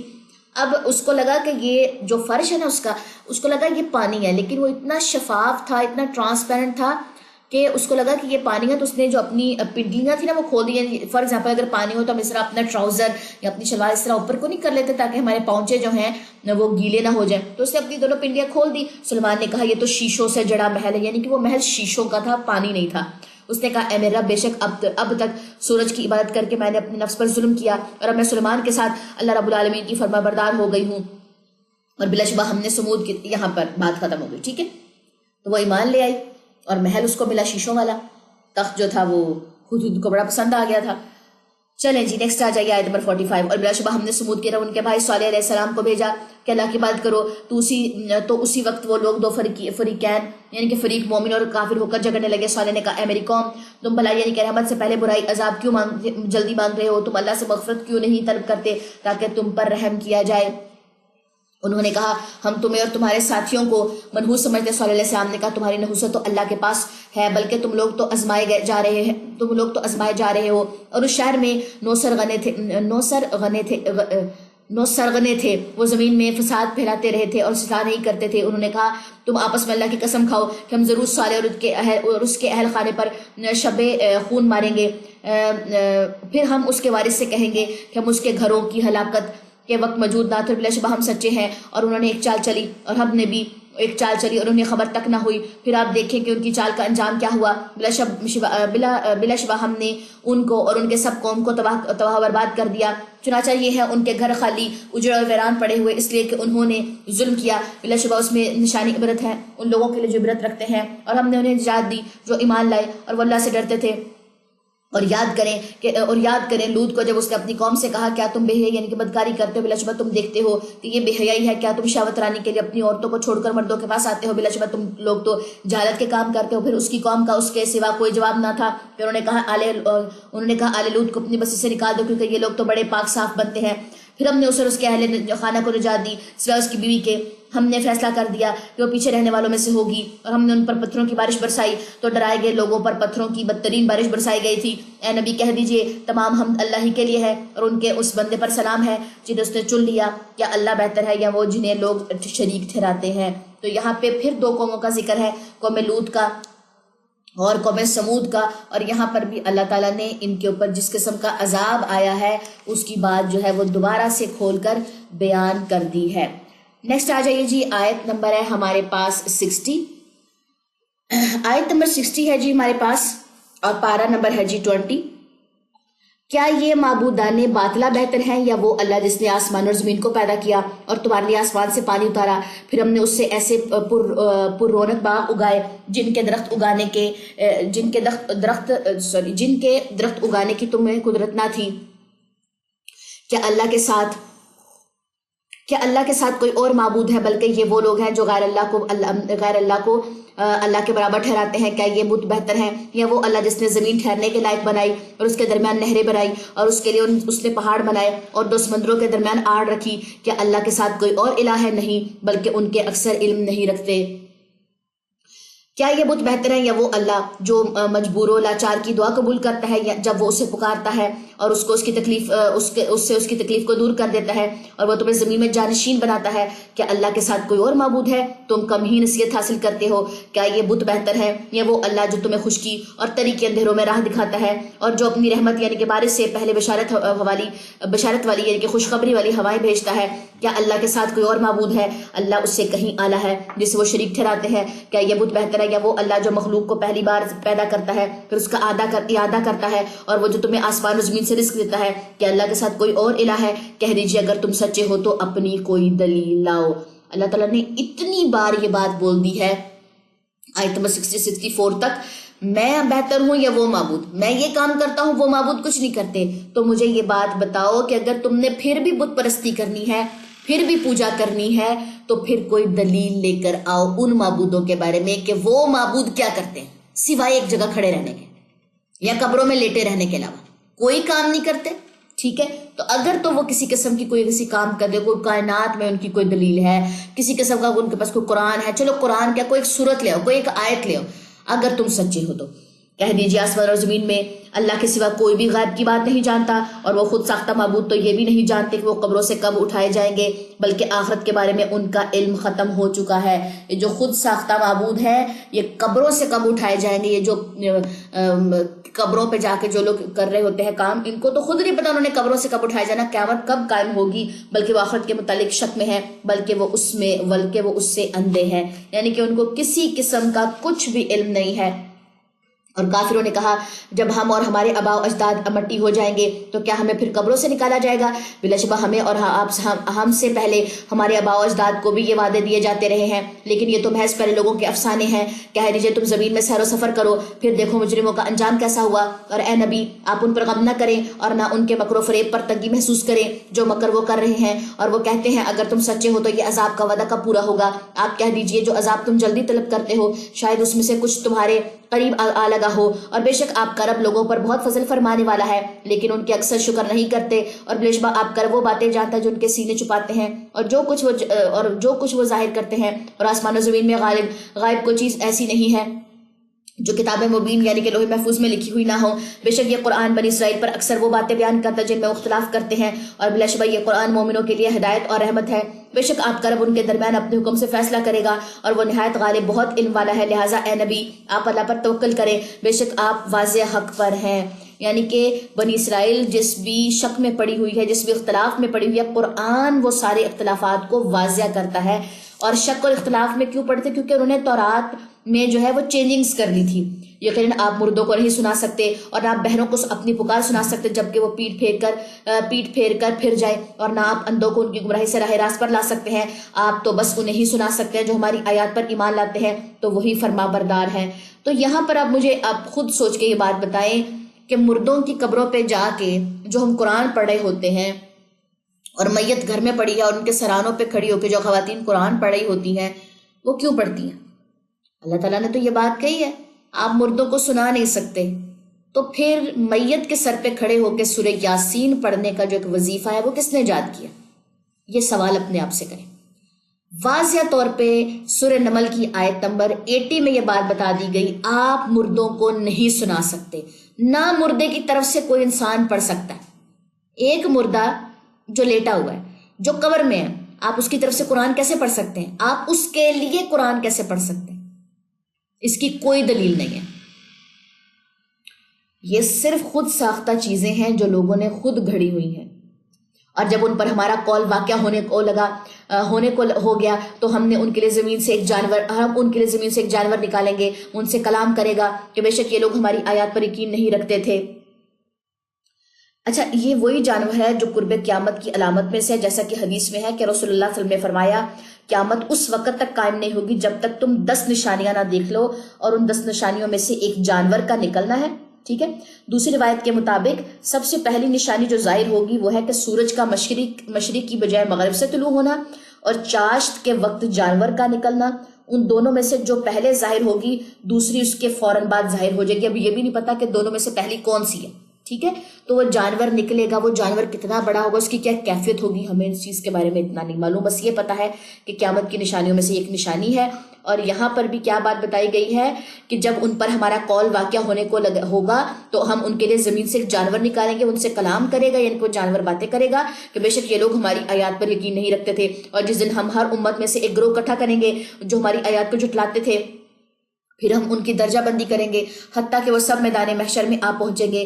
تو اللہ فرمائے گا کیا تم نے میری آیات کو جھٹلایا تھا جبکہ تم نے علم سے ان کا احاطہ نہ کیا تھا، یا تم کیا کرتے رہے تھے؟ اور ان کے ظلم کی وجہ سے ان پر عذاب کی بات پوری ہو جائے گی تو وہ کچھ بھی نہیں بول سکیں گے. ٹھیک ہے جی. جب عذاب ہی آ گیا ان کے اوپر کسی قسم کی جو وہ باتیں کرتے تھے، جو دلیلیں لے کر آتے تھے، وہ ساری ختم ہی ہو جائیں گی تو وہ کسی قسم کی بات نہیں کر سکیں گے. کیا انہوں نے نہیں دیکھا کہ ہم نے رات بنائی تاکہ اس میں آرام سکون کریں اور دن کو دکھانے والا روشن بنایا؟ بلا شبہ اس میں ان لوگوں کے لیے نشانیاں ہیں جو ایمان لاتے ہیں. رات کو سکون کا ذریعہ بنایا، اس میں فون نہ یوز کیا کریں. رات ہوتے ہی اپنے کام کاج مکمل کرنے کے بعد نماز عشاء ادا کرنے کے بعد سو جایا کریں. تہجد کے ٹائم اٹھ کے پڑھائی کا کام کریں. جو اسٹوڈنٹس ہیں نا وہ یہ عذر لے کر آتے ہیں کہ جی ہم نے پڑھنا ہے، ہم لیٹ نائٹ تک پڑھیں گے. جن کو کوئی بتانے والا نہیں ہے چلو ان کا تو ٹائم جو ہے وہ گزر گیا، لیکن جو اب تو بتانے کا جو ہے وہ حساب کتاب آ گیا ہے اس قدر، تو بجائے اس کے کہ ہم اپنا ٹائم جو ہے وہ ضائع کریں. سونے کا ٹائم پہلے جو آرز کا جو نیند ہے وہ کتنی کہہ لیں کہ وہ فائدہ مند ہے وہ ہم چھوڑ دیں، اور جی پڑھائی جو ہے وہ کر رہے ہیں. اب تک جو ٹائم اٹھ کے 2-3 بجے کا الارم لگایا تب تک نیند پوری ہو جاتی ہے. اپنا جو ہے وہ کام جو رہ گیا ہے، جو ہوم ورک وغیرہ رہ گیا ہے، جو اسائنمنٹس، جو تھیسیس، جو بھی حساب کتاب رہ گیا اس وقت پورا کریں. 12-1 بجے تک نہ پورا کیا کریں. آپ ایک دفعہ ٹرائی کر کے تو دیکھیں. 9 بجے آپ سو جائیں عشاء کی نماز پڑھ کے، 9 سے لے کر آپ 2 بجے تک آپ کی ساری نیند مکمل ہو جائے گی. آپ کا مطلب وہ طبیعت جو ہے وہ سست نہیں رہے گی. اور 2-3 بجے کا آپ الارم لگائیں، تہجد پڑھے اٹھ کے، اس کے بعد اپنے جو ہے اسائنمنٹس وغیرہ مکمل کریں. جو بھی پروجیکٹس وغیرہ ملے ہیں، چاہے آپ جاب یا نہیں، یہ طریقہ اختیار کر کے دیکھیں. ٹھیک ہے. رات کو اللہ نے سکون کا ذریعہ بنایا، خود بھی سوئیں دوسروں کو بھی سونے دیں. اور جس دن سور پھونکا جائے گا تو جو کوئی آسمانوں میں ہے اور جو کوئی زمین میں ہے سب گھبرا اٹھیں گے سوائے اس کے جسے اللہ چاہے، اور سب حقیر بن کر اللہ کے حضور جائیں گے. اور آپ پہاڑوں کو دیکھیں گے تو ان کو جامد اپنی جگہ جمے ہوئے سمجھیں گے جبکہ وہ بادلوں کے چلنے کی طرح چل رہے ہوں گے. یہ اللہ کی کارگیری ہے جس نے ہر چیز کو پختہ اور مضبوط بنایا. بے شک وہ باخبر ہے اس سے جو تم کرتے ہو. آیت نمبر 89، جو شخص نیکی لائے گا تو اس کے لیے اس سے بہت بہتر بدلہ ہوگا، اور وہ اس دن ہر گھبراہٹ سے بے خوف ہوں گے. اور جو شخص برائی لائے گا تو ان کے منہ آگ میں اوندے کر دیے جائیں گے، اور کہا جائے گا تم بس اسی کا بدلہ پاؤ گے جو تم عمل کرتے تھے. آپ کہہ دیجئے بس مجھے تو حکم ہوا ہے کہ میں اس شہر یعنی کہ مکہ کے رب کی بات کروں جس نے اسے حرمت بخشی یعنی کہ عزت بخشی. اچھا، مکہ کو حرمت بخشی، اس کے لیے کچھ ایک دو احادیث ہیں، اس کو دیکھ لیجئے۔ اب اس سے مراد ہے مکہ شہر، ٹھیک ہے۔ چنانچہ حضرت عبداللہ بن عباس رضی اللہ عنہ سے مروی ہے کہ رسول اللہ صلی اللہ علیہ وسلم نے فتح مکہ کے دن فرمایا، اللہ نے اس شہر کو حرم جائے امن قرار دیا ہے، اس کے کانٹے دار جھاڑیاں نہ کاٹی جائیں، نہ وہاں کے شکاری جانور کا تعقب کیا جائے، اور کوئی اس کی وہاں گری پڑی چیز نہ اٹھائے سوائے اس شخص کے جو اس کا اعلان کرے۔ یعنی کہ اگر کسی کی کوئی چیز گم ہو گئی ہے تو اس چیز کو وہی اٹھائے گا جس نے اعلان کرنا ہوگا کہ یہ فلاں کا بٹوا یا فلاں کی چیز جو ہے یہ گم ہے، تو یہاں سے جو ہے آ کے لے لیں، ٹھیک ہے۔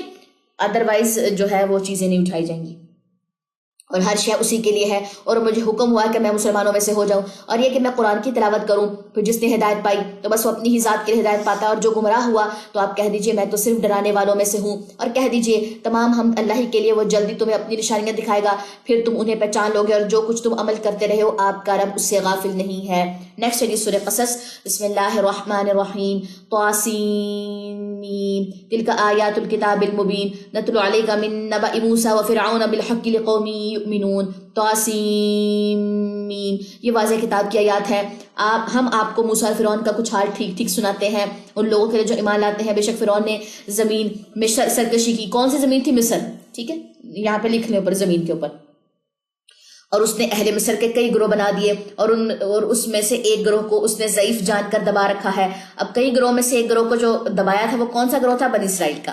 وہ ان کے بیٹے ذبح کرتا اور ان کی بیٹیوں کو زندہ رکھتا، بلا شبہ وہ فسادیوں میں سے تھا۔ اور ہم چاہتے تھے کہ ان لوگوں پر احسان کرے جنہیں زمین میں ضعیف جان لیا گیا تھا، یعنی کہ دبا لیا گیا تھا، اور انہیں پیشوا بنائے اور انہیں وارث بنائے۔ کہاں کا؟ ملک مصر کا، ٹھیک ہے۔ فرعون نے مصر میں سرکشی کی تھی، بنی اسرائیل کو مصر کے اندر جو تھا اس نے بندی بنایا ہوا تھا۔ اور یہاں پہ کیا کہا گیا ہے کہ ہم چاہتے ہیں کہ ملک مصر کے جو ہے یہ ضعیف جو لوگ ہیں یہ وارث بنے، اور یہ جو ضعیف لوگ تھے یہ غلامی سے چھوٹنے کے بعد بتوں کی پوجا کرنا چاہتے تھے۔ یہ تو خیر الگ ہی ان کا ایک سین ہو گیا تھا۔ نیکسٹ آ جائیے جی، نیکسٹ آیت نمبر 6، اور یہ کہ ہم انہیں زمین یعنی کہ ارض فلسطین میں اقتدار بخشے، اور ہم فرعون اور حامان اور ان دونوں کے لشکروں کو ان کمزور لوگوں کے ہاتھوں جو چیز دکھائیں جس سے وہ ڈرتے تھے، اور ہم نے موسیٰ کی ماں کو الہام کیا کہ تو اسے دودھ پلا، پھر جب تو اس کے بارے میں ڈرے تو اسے دریا میں ڈال دینا، اور نہ ڈرنا اور نہ غم کھانا۔ اب یہاں پہ سارے بچوں کو جو تھا وہ قتل کر دیا جا رہا تھا، تو موسیٰ علیہ السلام کی ماں کو اللہ تعالیٰ نے الہام کیا کہ جب اس کو پکڑنے کے لیے کوئی آئے تو بس اس کو صندوق میں ڈال کے دریا میں ڈال دینا، تم نے ڈرنا نہیں ہے اور تم نے غم نہیں کھانا، دو کام نہیں کرنے، اللہ ساتھ ہے، ٹھیک ہے۔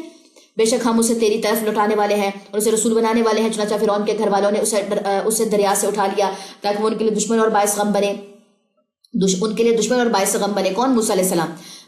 بلا شبہ فرعون اور حامان ان کے لشکروں کے اور ان دونوں کے لشکر خطا کار تھے، اور فرعون کی بیوی نے کہا یہ تو میرے لیے اور تیری آنکھوں کے لیے ٹھنڈک ہے، اسے قتل نہ کر، شاید یہ ہمیں نفع دے یا ہم اسے بیٹا بنا لیں۔ اور وہ انجام سے بے خبر تھے، اور موسیٰ کی ماں کے دل کو قرار جاتا رہا، یعنی کہ وہ بول پڑتی، وہ اٹھ پڑتی کہ تو میرا بیٹا ہے، تم اس کو اپنا بیٹا کیسے بنا سکتی ہو۔ بے شک قریب تھا کہ اسے ظاہر کر دیتی، کیونکہ ماں ہے نا، ماں تو فوراً بول پڑے گی کہ تم میری اولاد کو اپنی اولاد کیسے کہہ سکتی ہو، یہ تو میرا بیٹا ہے۔ تو وہ مطلب قریب تھا کہ وہ یہ بات ظاہر کر دیتی اگر ہم اس کا دل مضبوط نہ کرتے تاکہ وہ ہمارے وعدے پر ایمان والوں میں سے ہو۔ اور موسیٰ کی ماں نے اس کی بہن سے کہا تو اس کے پیچھے پیچھے جا، یعنی کہ اس کے دل کو قرار نہ آیا، چپ تو اللہ نے اس کے دل کو قرار تو دے دیا کچھ وقت کے لیے، لیکن وہ اس نے کہا اپنی بیٹی کو کہ اس کے پیچھے پیچھے جائے، صندوق کے پیچھے پیچھے جا، دیکھ کہاں تک جاتا ہے۔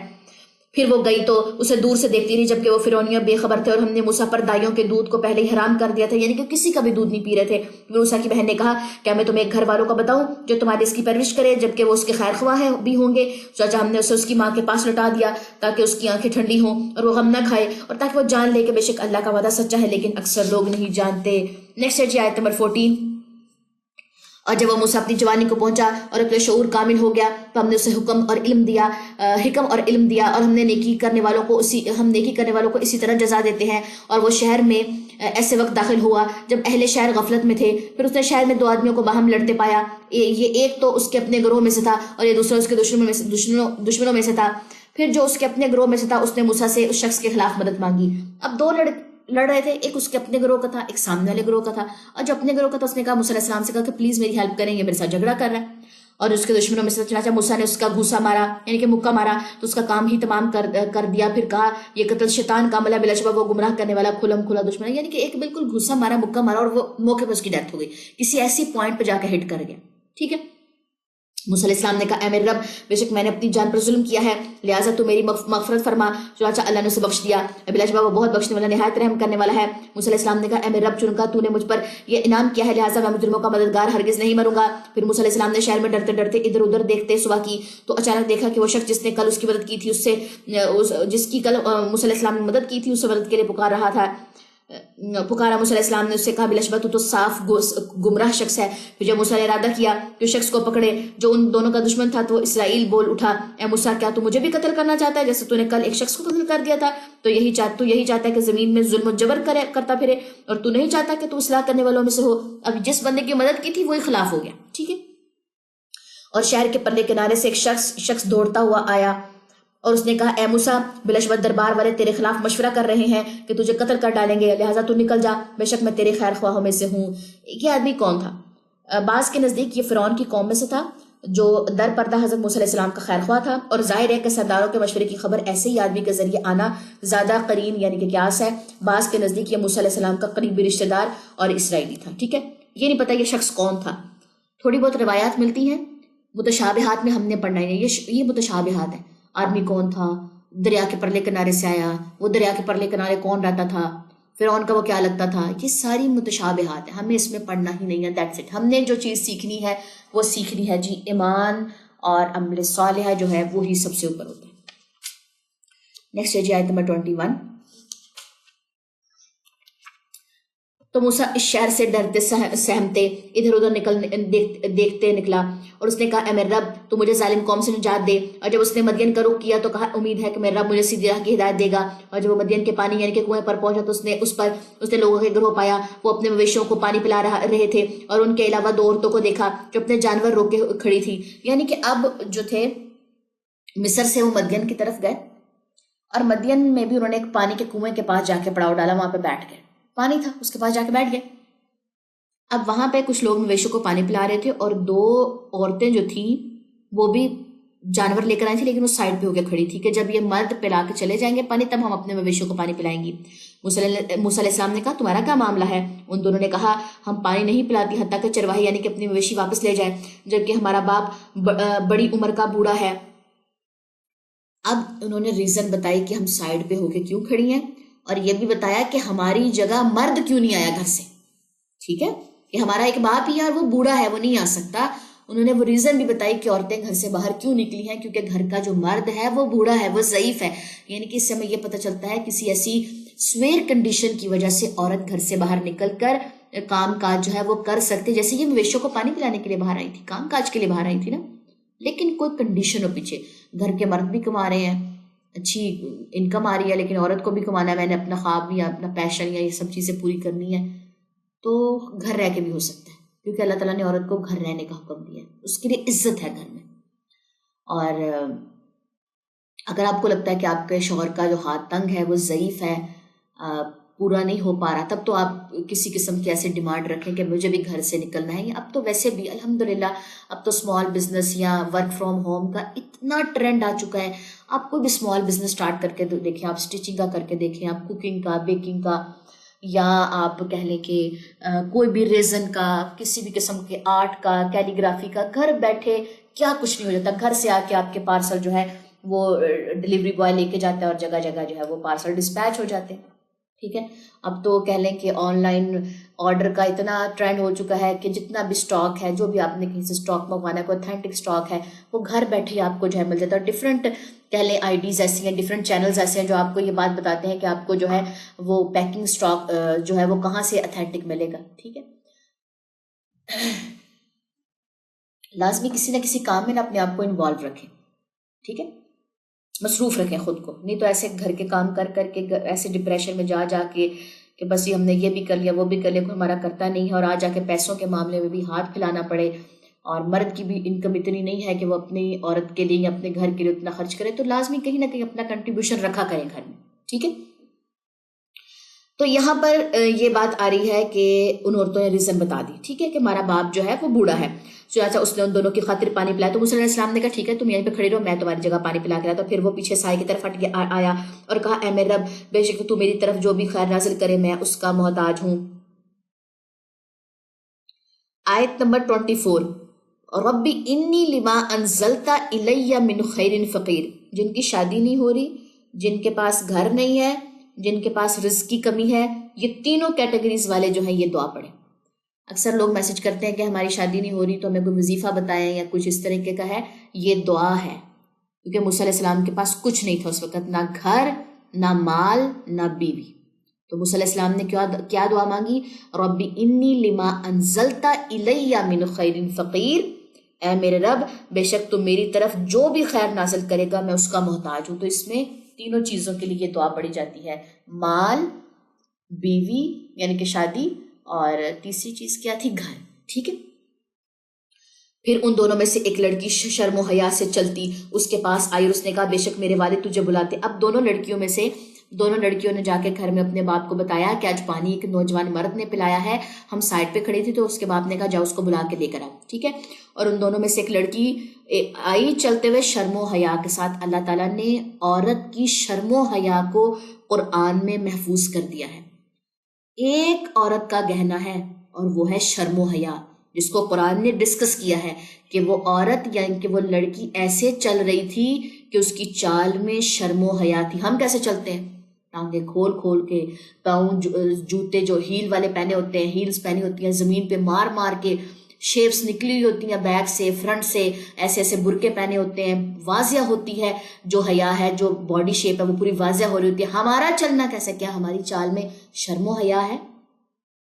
جائزہ لیں اپنی چال کا، یہ ہوم ورک ہے آپ سب کا۔ اس نے کہا بے شک میرے والد تجھے بلاتے ہیں تاکہ وہ تجھے اس کی مزدوری دے جو تو نے ہمارے لیے کیا، جو تو نے ہماری خاطر پانی پلایا۔ پھر جب موسیٰ علیہ السلام اس کے پاس آیا اور اسے سارا قصہ سنایا تو اس نے کہا قصہ کیسا ہے؟ موسیٰ علیہ السلام نے بتایا کہ میرے سے قتل ہو گیا تھا بائی مسٹیک اور میں وہاں سے مصر سے بھاگ کے مدین میں آیا، پورا قصہ سنا دیا، ٹھیک ہے۔ تو مت ڈر، تو نے اس ظالم قوم سے نجات پا لیا۔ تو یہاں پہ مدین والوں کو بھی یہ بات پتہ تھی کہ مصر میں جو فرعون ہے اور اس کی قوم ہے وہ ظالم ہے، دور دور کے علاقوں میں یہ بات تھی، ٹھیک ہے۔ ان دونوں میں سے ایک لڑکی نے کہا اے ابا جان اسے اجرت پر رکھ لیجئے۔ اب یہاں پہ یہ پتہ چلتا ہے کہ بیٹیوں میں ماشاءاللہ سے کافی زیادہ جو تھی وہ عقل تھی، اور بیٹیوں نے یہ بات کہی کہ آپ جو ہے اجرت پہ رکھ لیجئے اس لڑکے کو، ٹھیک ہے۔ بلا شبہ بہترین شخص جسے آپ اجرت پر رکھیں وہی ہو سکتا ہے جو طاقتور اور امین ہے، کیونکہ اب لڑکیوں نے یہ بات بھانپ لی تھی کہ یہ طاقتور بھی ہے اور امین بھی ہے۔ اس نے موسیٰ سے کہا میں چاہتا ہوں کہ اپنی ان دونوں بیٹیوں میں سے ایک کا نکاح تجھے اس شرط پر دے دوں کہ تو 8 سال میری نوکری کرے، پھر اگر تو 10 سال پورے کرے تو تیری مہربانی ہوگی، اور میں تجھ پر سختی نہیں کرنا چاہتا، انشاءاللہ یقیناً تو مجھے نیک لوگوں میں سے پائے گا۔ اب موسیٰ علیہ السلام کو ویسے بھی نوکری پر رکھ سکتے تھے، لیکن چونکہ 2 جوان بیٹیاں تھیں تو انہوں نے کہا نکاح کرو گے تو گھر میں رہنے کی اجازت ہے۔ تو نکاح کیا موسیٰ علیہ السلام نے ایک کے ساتھ، 2 بہنیں ایک کے نکاح میں نہیں جا سکتی، ٹھیک ہے، اور ایک کے ساتھ نکاح کیا، نکاح کر کے وہاں پہ آفر کی کہ 8 سال، شرط یہ ہے کہ 8 سال تم یہاں پہ رہو گے۔ اللہ تعالیٰ نے گھر بھی دے دیا، اللہ نے مال بھی دے دیا، اللہ نے بیوی بھی دے دی، ٹھیک ہے۔ ہاں اگر تم 10 سال پورے کرو تو یہ تیری مہربانی ہوگی۔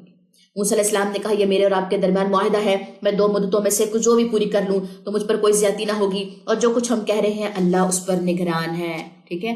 اللہ کو گواہ بنا کے انہوں نے معاہدہ کر لیا۔ نیکسٹ آ جائیے، نیکسٹ ہے جی آیت نمبر 29۔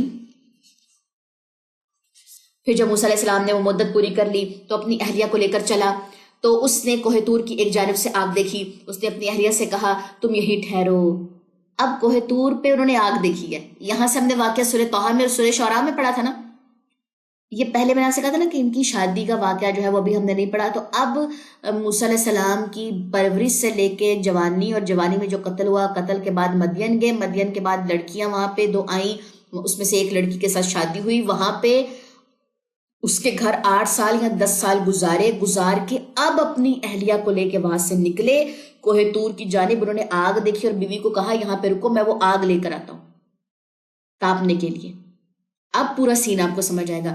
پھر اللہ تعالیٰ نے عصا اور ید بیضاء کا معجزہ دیا اور پھر فرعون کے دربار میں بھیجا تاکہ تم بنی اسرائیل کو آزاد کر کے آؤ۔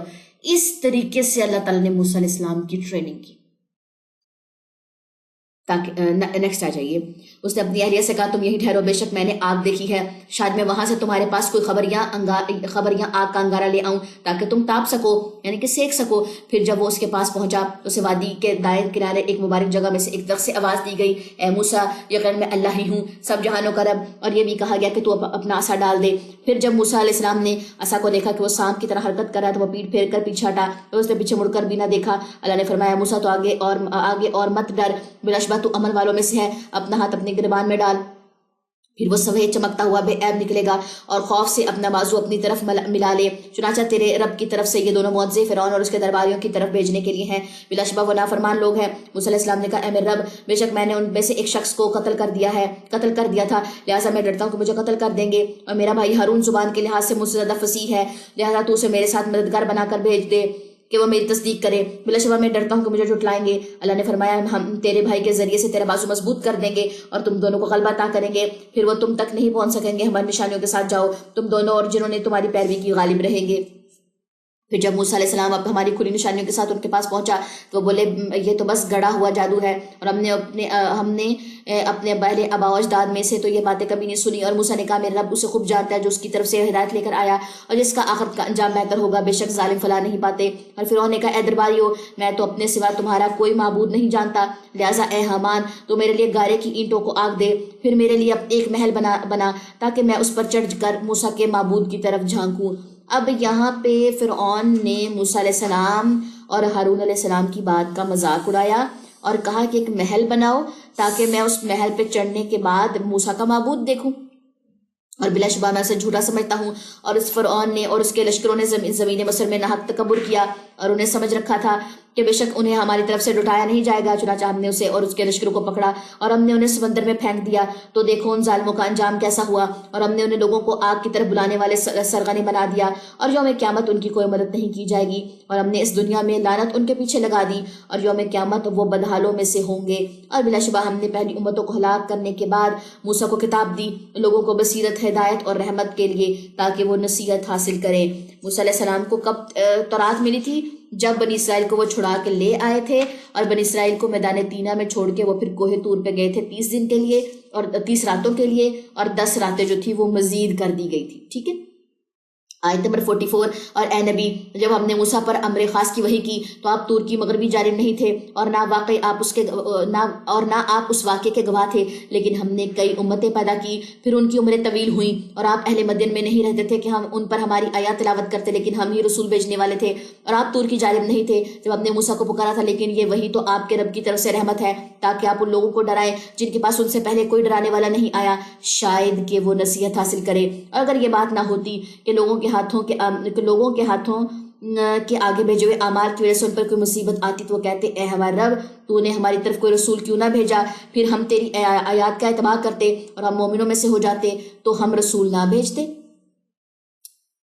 اب جب اپنے اعمال دیکھتے اگر ان قوموں کی طرف رسول نہ آتے تو یہ اس بات کو عذر بناتے کہ ہمارے طرف تو کوئی آیا ہی نہیں، رسول کوئی میسنجر آیا ہی نہیں، ہم اس لیے بہکتے تھے. ٹھیک ہے.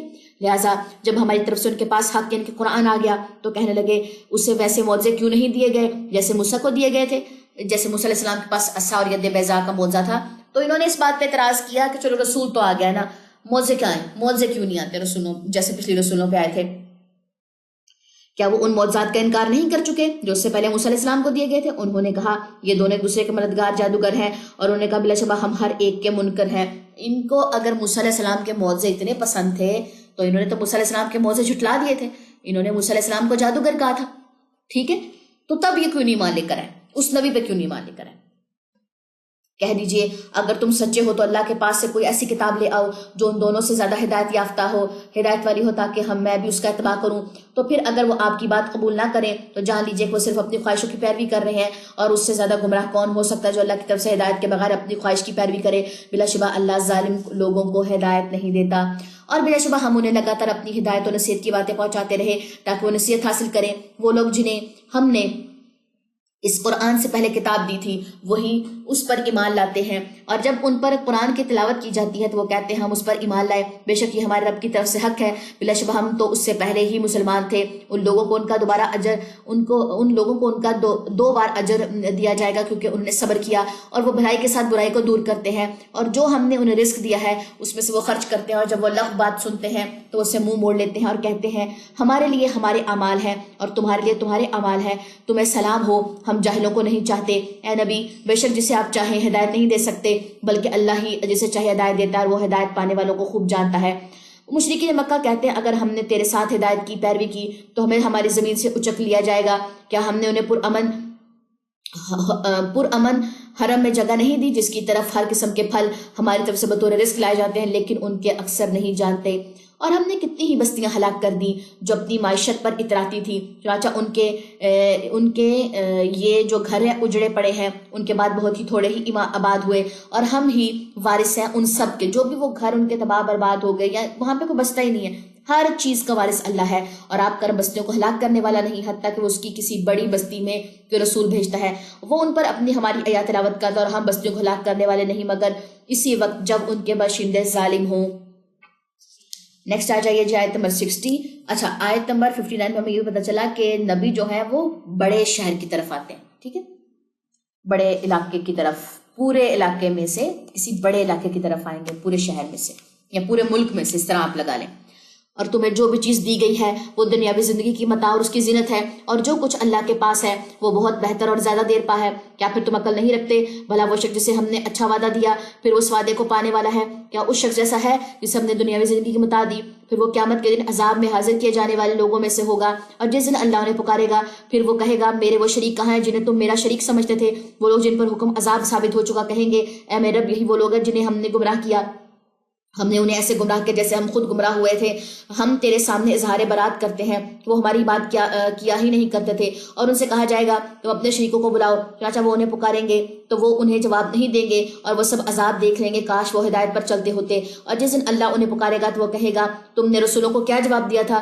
تو اس دن حقائق ان پر گم ہو جائیں گے اور وہ ایک دوسرے سوال تک نہ کر سکیں گے، لیکن جس نے توبہ کی اور ایمان لایا اور اس نے نیک عمل کیا تو امید ہے کہ وہ فلاح پانے والوں میں سے ہوگا۔ اور آپ کا رب جو چاہتا ہے پیدا کرتا ہے اور جسے چاہتا ہے پسند کرتا ہے، ان لوگوں کے لیے جو کوئی اختیار نہیں، ان لوگوں کے لیے کوئی اختیار نہیں۔ اللہ پاک ہے اور ان سے کہیں اعلیٰ ہے جنہیں وہ شریک ٹھہراتے ہیں، اور آپ کا رب جانتا ہے جو کچھ ان کے سینے چھپاتے ہیں اور جو کچھ وہ ظاہر کرتے ہیں، اور وہی ہے اللہ، اس کے سوا کوئی معبود نہیں، دنیا اور آخرت میں تمام حمد اسی کے لیے ہے اور اسی کا حکم چلتا ہے اور اسی کی طرف تم لوٹائے جاؤ گے۔ نیکسٹ آ جائیے جی آیت نمبر 71۔ اے نبی کہہ دیجئے دیکھو تو اگر اللہ تم پر قیامت تک ہمیشہ کے لیے رات ہی طاری کر دے تو اللہ کے سوا کون الہ ہے جو تمہیں روشنی دن یعنی کہ دن لا دے؟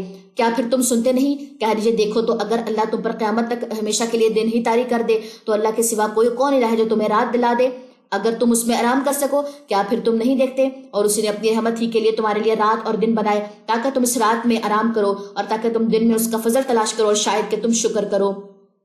اور جس دن اللہ انہیں پکارے گا پھر وہ کہے گا کہاں ہے تم میرے وہ شریک جنہیں تم میرا شریک کہاں ہے میرے وہ شریک جنہیں تم میرا شریک سمجھتے تھے؟ اور ہم ہر امت میں سے ایک گواہ نکالیں گے، پھر ہم کہیں گے تم ہمارے ساتھ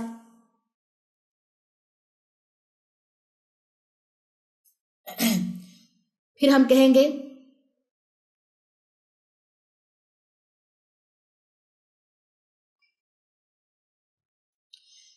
گے تم میرے ساتھ شرک کرنے پر اپنی دلیل لاؤ، پھر وہ جان لیں گے کہ بے شک سچی بات اللہ ہی کی ہے اور ان سے گم ہو جائے گا جو کچھ وہ جھوٹ کرتے تھے۔ بے شک قارون موسیٰ کی قوم میں سے تھا، پھر اس نے ان پر ظلم کیا اور ہم نے اسے قدر خزانے دیے تھے۔ اب قارون کا واقعہ، اس کے پاس اتنا خزانہ تھا کہ اس کی چابیاں جو تھی نا، وہ اتنی بڑی جماعت جو تھی وہ سنبھال تھی، اس کی چابیاں بھی اتنی ہیوی تھی، ٹھیک ہے۔ تو یہاں پہ قارون بھی موسیٰ علیہ السلام کی قوم میں سے تھا اور فرعون بھی موسیٰ علیہ السلام کی قوم میں سے تھا، ٹھیک ہے، یہ یاد رکھیں۔ بلا شبہ اس کی چابیاں طاقتور مردوں کی ایک جماعت کو تھکا دیتی تھی۔ یاد کرو جب اس کی قوم نے اسے کہا تو اترا مت، بے شک اللہ اترانے والوں کو پسند نہیں کرتا، یعنی کہ جس کے پاس پیسہ آ جائے، مال و دولت آ جائے، اس کے اندر غرور یا تکبر وہ سب چیزیں آ جاتی ہیں، اور باقی لوگ اس کو کہہ رہے ہوتے ہیں کہ مت اتراؤ، مت غرور اور تکبر کرو، ٹھیک ہے۔ اور جو کچھ اللہ نے تجھے دیا ہے تو اس سے آخرت کا گھر تلاش کر، یعنی کہ اس کے ذریعے سے تو آخرت کو بنا، اپنی آخرت کو سنوار، دنیا کے پیچھے مت کر، تکبر مت کر، ٹھیک ہے۔ اب لوگ اس کو سمجھا رہے تھے اور تو دنیا میں بھی اپنا حصہ مت بھول، اور تو لوگوں سے ایسے احسان کر جیسے اللہ نے تجھ پر احسان کیا، یعنی کہ تو لوگوں کے ساتھ نرمی کا معاملہ کر جیسے اللہ نے تیرے ساتھ نرمی کا معاملہ کر تجھ پر احسان کیا، اور تو زمین میں فساد نہ کر، بے شک اللہ فسادیوں کو پسند نہیں کرتا۔ آیت نمبر 78۔ قارون نے کہا مجھے تو یہ مال محض اس علم کی بنا پر دیا گیا ہے جو میرے پاس ہے۔ اب تکبر کا آپ دیکھیں لیول دیکھیں، اس نے کہا مجھے یہ سب کچھ اس لیے ملا کیونکہ میرے پاس ڈگری تھی، میرے پاس علم تھا، میرے پاس اسکل تھے، ٹھیک ہے، جیسے آج کے لوگ بات کرتے نا، ہمیں یہ اس لیے ملا کیونکہ ہمارے پاس اسکل تھے، ہم نے یہ علم آگے دینا ہی نہیں ہے۔ کیا وہ نہیں جانتا تھا کہ بے شک اللہ نے اس سے پہلے ایسے بہت سے لوگ ہلاک کر دیے تھے جو قوت میں سے زیادہ تھے اور مال یا جماعت میں زیادہ تھے، اور مجرموں سے ان کے گناہوں کے بارے میں نہیں پوچھا جاتا تھا۔ پھر وہ اپنے پورے کرو فر کے ساتھ اپنی قوم کے سامنے نکلا تو لوگ دنیا کی زندگی جو لوگ دنیا کی زندگی چاہتے تھے کہنے لگے کاش ہمارے لیے بھی وہ سب کچھ ہوتا جو قارون کو دیا گیا ہے، بلا شبہ وہ بڑے نصیب والا ہے۔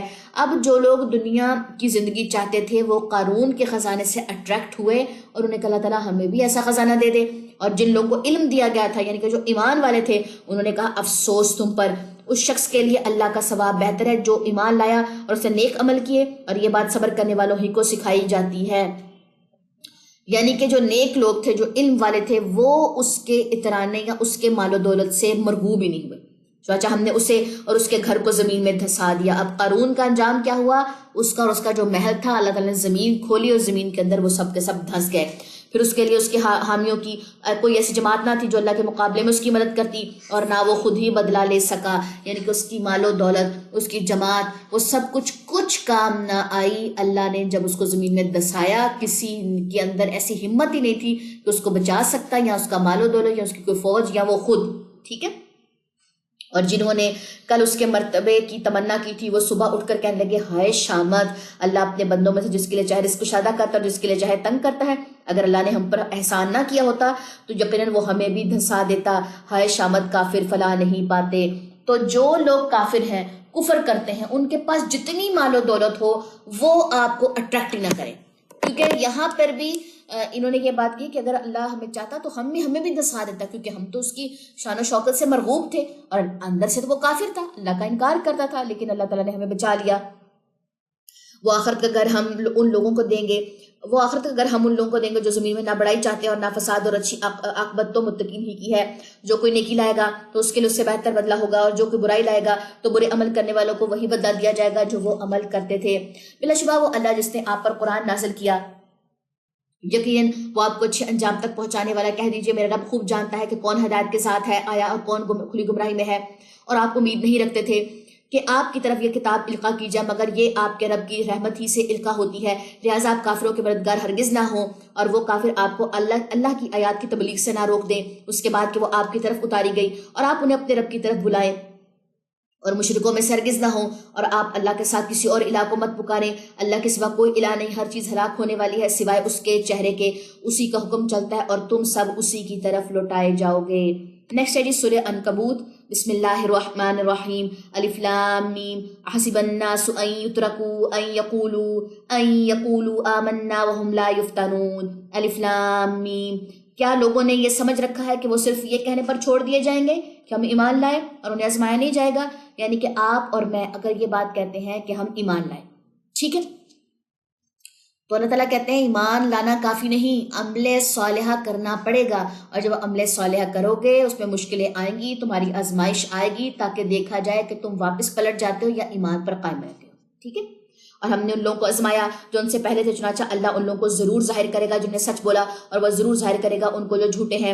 کیا جو لوگ برے عمل کرتے ہیں انہوں نے یہ سمجھ رکھا ہے کہ وہ ہم سے بچ کر نکل جائیں گے؟ بہت برا ہے جو وہ فیصلہ کرتے ہیں۔ جو شخص اللہ سے ملاقات کی امید رکھتا ہے وہ جان لے کہ بلا شبہ اللہ کا وعدہ ضرور آنے والا ہے، اور وہ خوب سننے والا خوب جاننے والا ہے۔ آیت نمبر 6، اور جو شخص جہاد کرے تو بس وہ اپنے ہی فائدے کے لیے جہاد کرتا، بے شک اللہ تمام جہان والوں سے بے نیاز ہے۔ اور جو لوگ ایمان لائے اور انہوں نے نیک عمل کیے ہم ان سے ان کی برائیاں ضرور مٹا دیں گے، اور جو عمل وہ کرتے رہے ہم انہیں ضرور ان کی بہترین جزا دیں گے۔ اور ہم نے انسان کو اپنے والدین سے نیک سلوک کرنے کی وصیت کی، اور اگر وہ دونوں تجھ پر زور ڈالیں تو کہ تو ہمارے ساتھ اس چیز کو شریک ٹھہرا جس کا تجھے علم نہیں، تو ان دونوں کی اطاعت نہ کرنا۔ ماں باپ کی اطاعت ایک معاملے میں نہیں کی جائے گی اگر وہ شریعت کے خلاف بات کرے، شرک کی بات کرے، یعنی کہ اگر ماں باپ مشرک ہیں اور اولاد کو بھی وہ ہے، اولاد اگر ایمان لے آئی ہے، اسلام لے آئی ہے، تو اس کو بھی کہیں نہیں تو بھی جو ہے وہ شرک کر، تو یہ بات نہیں مانی جائے گی، ادروائز جو بھی وہ بات کہیں ان کے اطاعت کی جائے۔ میری ہی طرف تمہیں لوٹ کر آنا ہے، پھر میں تمہیں بتاؤں گا جو کچھ تم عمل کرتے تھے، اور جو لوگ ایمان لائے اور انہوں نے نیک عمل کیے ہم انہیں نیک لوگوں میں ضرور داخل کریں گے۔ اور لوگوں میں سے بعض وہ ہیں جو کہتے ہیں کہ ہم اللہ پر ایمان لائے، پھر جب اللہ کی راہ میں انہیں ایذا دی جاتی ہے تو وہ لوگوں کے ستانے کو اللہ کے عذاب کے برابر ٹھہراتے ہیں، اور اگر آپ کے رب کی طرف سے مدد آ جائے تو وہ ضرور کہیں گے بے شک ہم تمہارے ساتھ تھے۔ کیا جو کچھ جہان والوں کے سینوں میں ہے اللہ اسے خوب جاننے والا نہیں، اور اللہ انہیں ضرور ظاہر کرے گا جو ایمان لائے، اور وہ منافقوں کو بھی ضرور ظاہر کرے گا۔ اور جن لوگوں نے کفر کیا انہوں نے ایمان والوں سے کہا تم ہمارے راستے کی پیروی کرو اور ہم تمہارے گناہ اٹھا لیں گے، حالانکہ وہ ان کے گناہوں میں سے کچھ بھی نہیں اٹھائیں گے، بے شک وہ جھوٹے ہیں، اور یقیناً وہ اپنے بوجھ اور اپنے بوجھوں کے ساتھ کئی اور بوجھ ضرور اٹھائیں گے، اور جو کچھ وہ جھوٹ کرتے رہے روز قیامت ان کے متعلق ان سے ضرور پوچھا جائے گا۔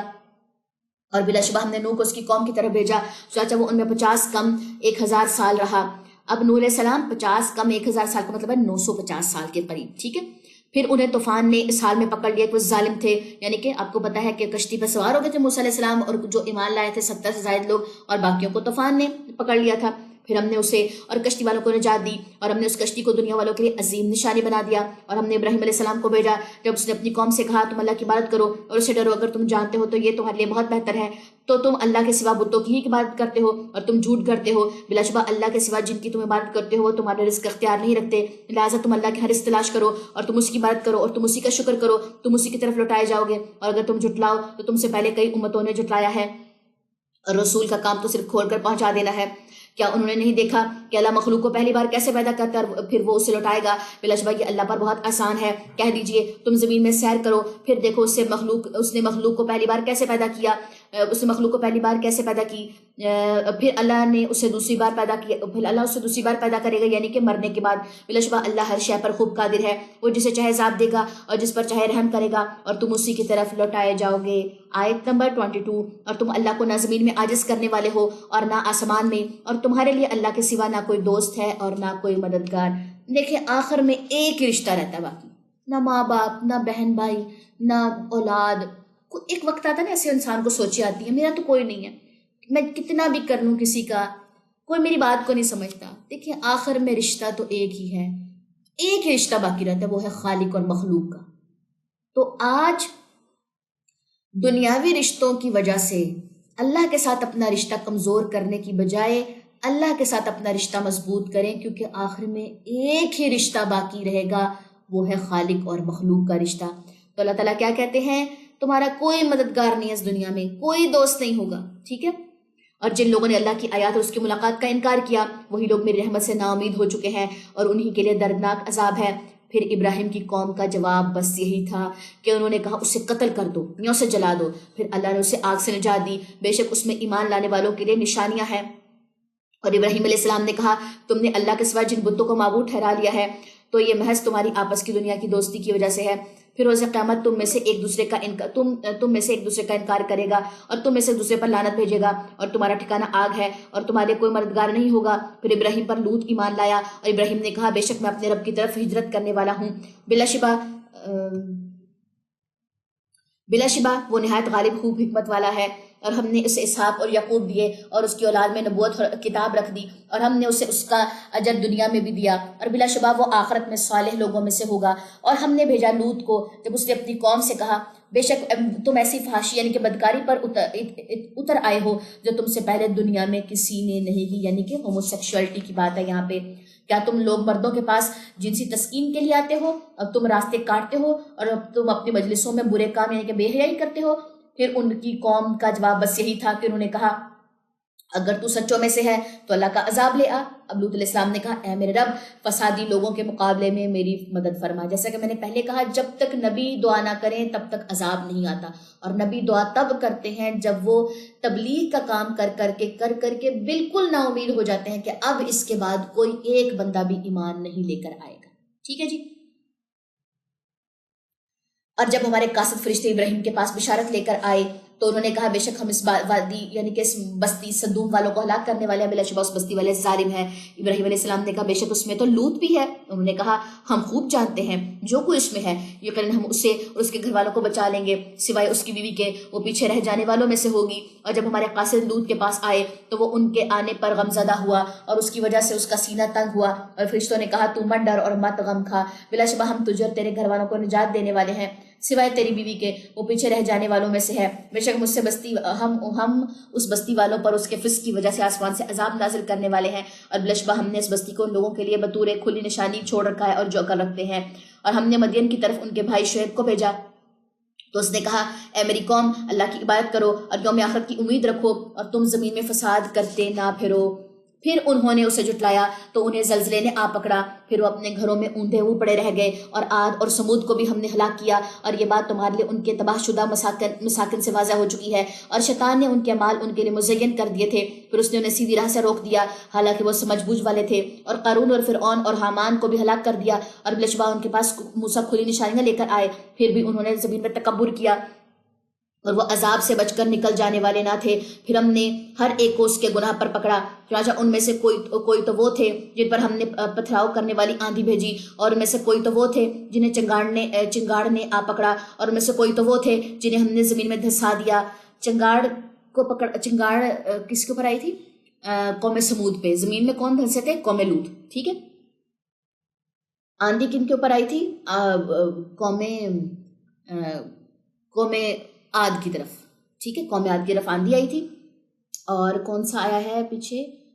غرق کون ہوئے تھے؟ قوم نوح غرق ہوئی تھی، ٹھیک ہے۔ یہ جو بھی عذاب ہے نا یہ اسپیسیفک قوموں کی طرف آئے، لیکن قوم لوط کی طرف سارے کے سارے عذاب آئے تھے۔ ان کے اوپر پانی کا بھی، آگ کا بھی، اور زمین دھسائی گئی، پتھروں کی بارش ہوئی، ٹھیک ہے، اور زلزلے کا، سب ان کے اوپر عذاب آئے تھے۔ سمود کے اوپر، لوط کے اوپر، قوم لوط کے اوپر،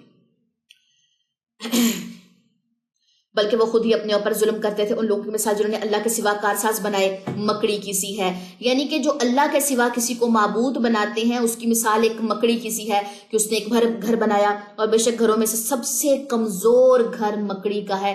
کاش وہ جانتے ہوتے، بلا شبہ اللہ جانتا ہے ان چیزوں کو جنہیں وہ اللہ کے سوا پکارتے ہیں، اور وہ نہایت غالب خوب حکمت والا ہے۔ دیکھیں مکڑی کا جو جالا ہے اسی کو مکڑی کا گھر کہا گیا ہے نا، کتنا خوبصورت اور اٹریکٹیو ہوتا ہے، ایسا نہیں جیسے کوئی کس قدر اس نے محنت سے بنا ہوا ہوتا ہے نا۔ تال اس کے جو ایک تار سے دوسری تار کا جو فاصلہ ہے ایگزیکٹ وہی ہوتا ہے جو دوسری تار سے تیسری تار کا ہے، تیسری تار سے چوتھی تار کا ہے، اس کی میئرمنٹ بالکل ایگزیکٹ ہوتی ہے، لیکن وہ نہایت کمزور، آپ اس کو ایک انگلی بھی ٹچ کریں وہ آپ کی انگلی کو چپک جائے گا، ٹھیک ہے۔ تو اللہ تعالیٰ کیا کہتے ہیں کہ یہ جو کارساز بنائے بیٹھے ہیں نا یہ مکڑی کیسے ہیں، کیونکہ انہوں نے جو گھر بنایا بے شک وہ سب گھروں میں سب سے زیادہ کمزور مکڑی کا گھر ہے۔ بلا شبہ اللہ جانتا ہے ان چیزوں کو جو جنہیں وہ اللہ کے سوا پکارتے ہیں، وہ نہایت غالب خوب حکمت والا ہے۔ آیت نمبر 43۔ اور یہ مثالیں ہم لوگوں کو سمجھانے کے لیے بیان کرتے ہیں اور انہیں بس علم والے ہی سمجھتے ہیں۔ اللہ نے زمین اور آسمان حق کے ساتھ پیدا کیے، بلا شبہ ان میں مومنوں کے لیے عظیم نشانی ہے۔ یہاں تک نشان لگا لیجیے۔ پارہ نمبر 21 سے سورہ عنکبوت جو ہے وہ میرے خیال میں کل ہی اینڈ کریں گے، ابھی اس کے 2.5 پیجز رہتے ہیں۔ چلیں جی، آج ہمارا 19 پارے کا نصف تھا اور 20 ہم نے مکمل کیا ہے۔ آپ لوگوں کی تکمیل جو ہے نا قرآن پاک کی وہ ہوگی میرے خیال میں 25ویں روزے یا 26ویں روزے انشاءاللہ، اللہ تعالیٰ زندگی رکھے۔ تاک راتوں میں ہو سکتا ہے ہمارا تھوڑا سا ٹائم ٹیبل چینج ہو، کیونکہ آپ کو پتا تاک راتوں کی عبادت کرنی ہے تو رات پوری جاگنا ہوگا، تو صبح 9:30 دورہ قرآن جو ہے پاسبل نہیں ہے، یا تو وہ پھر 11-12 بجے ہم شروع کریں گے، دن کے 11-12 بجے، یا پھر تاک راتوں میں رات کے وقت میں شفٹ کر دوں گی۔ عشاء کی نماز یا تراویح کی نماز کے بعد فار ایگزامپل 9-9:30 ہم فری تو ہو ہی جاتے ہیں عشاء یا تراویح سے، تو وہ ٹائمنگ ہوگی۔ دونوں ٹائمنگ میں سے نا کوئی ایک ٹائمنگ ہم چوز کریں گے صرف تاک راتوں کے لیے۔ جو ہمارے پاس جفت راتیں ہیں اس میں تو دن کے ٹائمنگ ہوا کرے گا، میرے خیال میں 2 تاک راتیں ہمیں ملیں گی، ٹھیک ہے جی۔ ٹائمنگ میں نے آپ لوگ کو پہلے بتا دیا کہ اس کی ٹائمنگ ذرا مختلف ہوگی۔ چلیں جی، آپ میں سے کسی نے بھی کوئی کوشچن کرنا ہے، 5 منٹ ہے، کوشچن کیجیے۔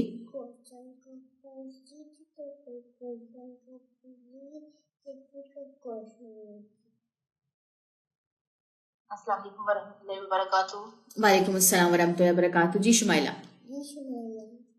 باجی یہ کوشچن تھا کہ یہ شیطان کتنے ہیں؟ رات کو میرے بیٹے نے نا میرے سے کوشچن کیا کہ ماما شیطان جیسے اللہ تعالیٰ ایک ہے تو شیطان کتنے ہیں، مطلب شیطان دیکھیں اللہ جیسے اللہ ایک ہے اور ہم اللہ کی مخلوق ہیں، اسی طرح شیطان جو ہے وہ ایک ہے، باقی سب اس کے چیلے ہیں، یعنی کہ اس نے جنوں میں سے بھی گمراہ کیے ہوئے نا، جو جن ہیں انہی کو اس نے اپنے چیلے بنایا ہوا ہے، انہی کو اپنا گروہ بنایا ہوا ہے، اور اس نے انسانوں کو بھی تو گمراہ کیا ہوا ہے نا، جو یہ چلے کاٹتے ہیں اور نعوذ باللہ بت پرستی میں پڑے ہوئے ہیں، بتوں کو پوجتے ہیں، تو یہ بھی شیطان کی ٹیم ہے۔ تو شیطان پھر انسانوں اور جنوں میں سے اپنا حصہ بناتا ہے، جن کو اپنے ساتھ لے کے جہنم میں جائے گا۔ ٹوٹل کوانٹٹی نہیں پتا، جن کو گمراہ کرتا جائے وہ شیطان کا حصہ بنتے جائیں گے، اور جو ہدایت کے راستے پہ چلتے ہیں وہ پھر اللہ کی مخلوق یا اللہ پر ایمان لانے والے ہو جائیں گے۔ ٹھیک ہے، صحیح صحیح، جزاک اللہ خیر۔ وہی ہے کہ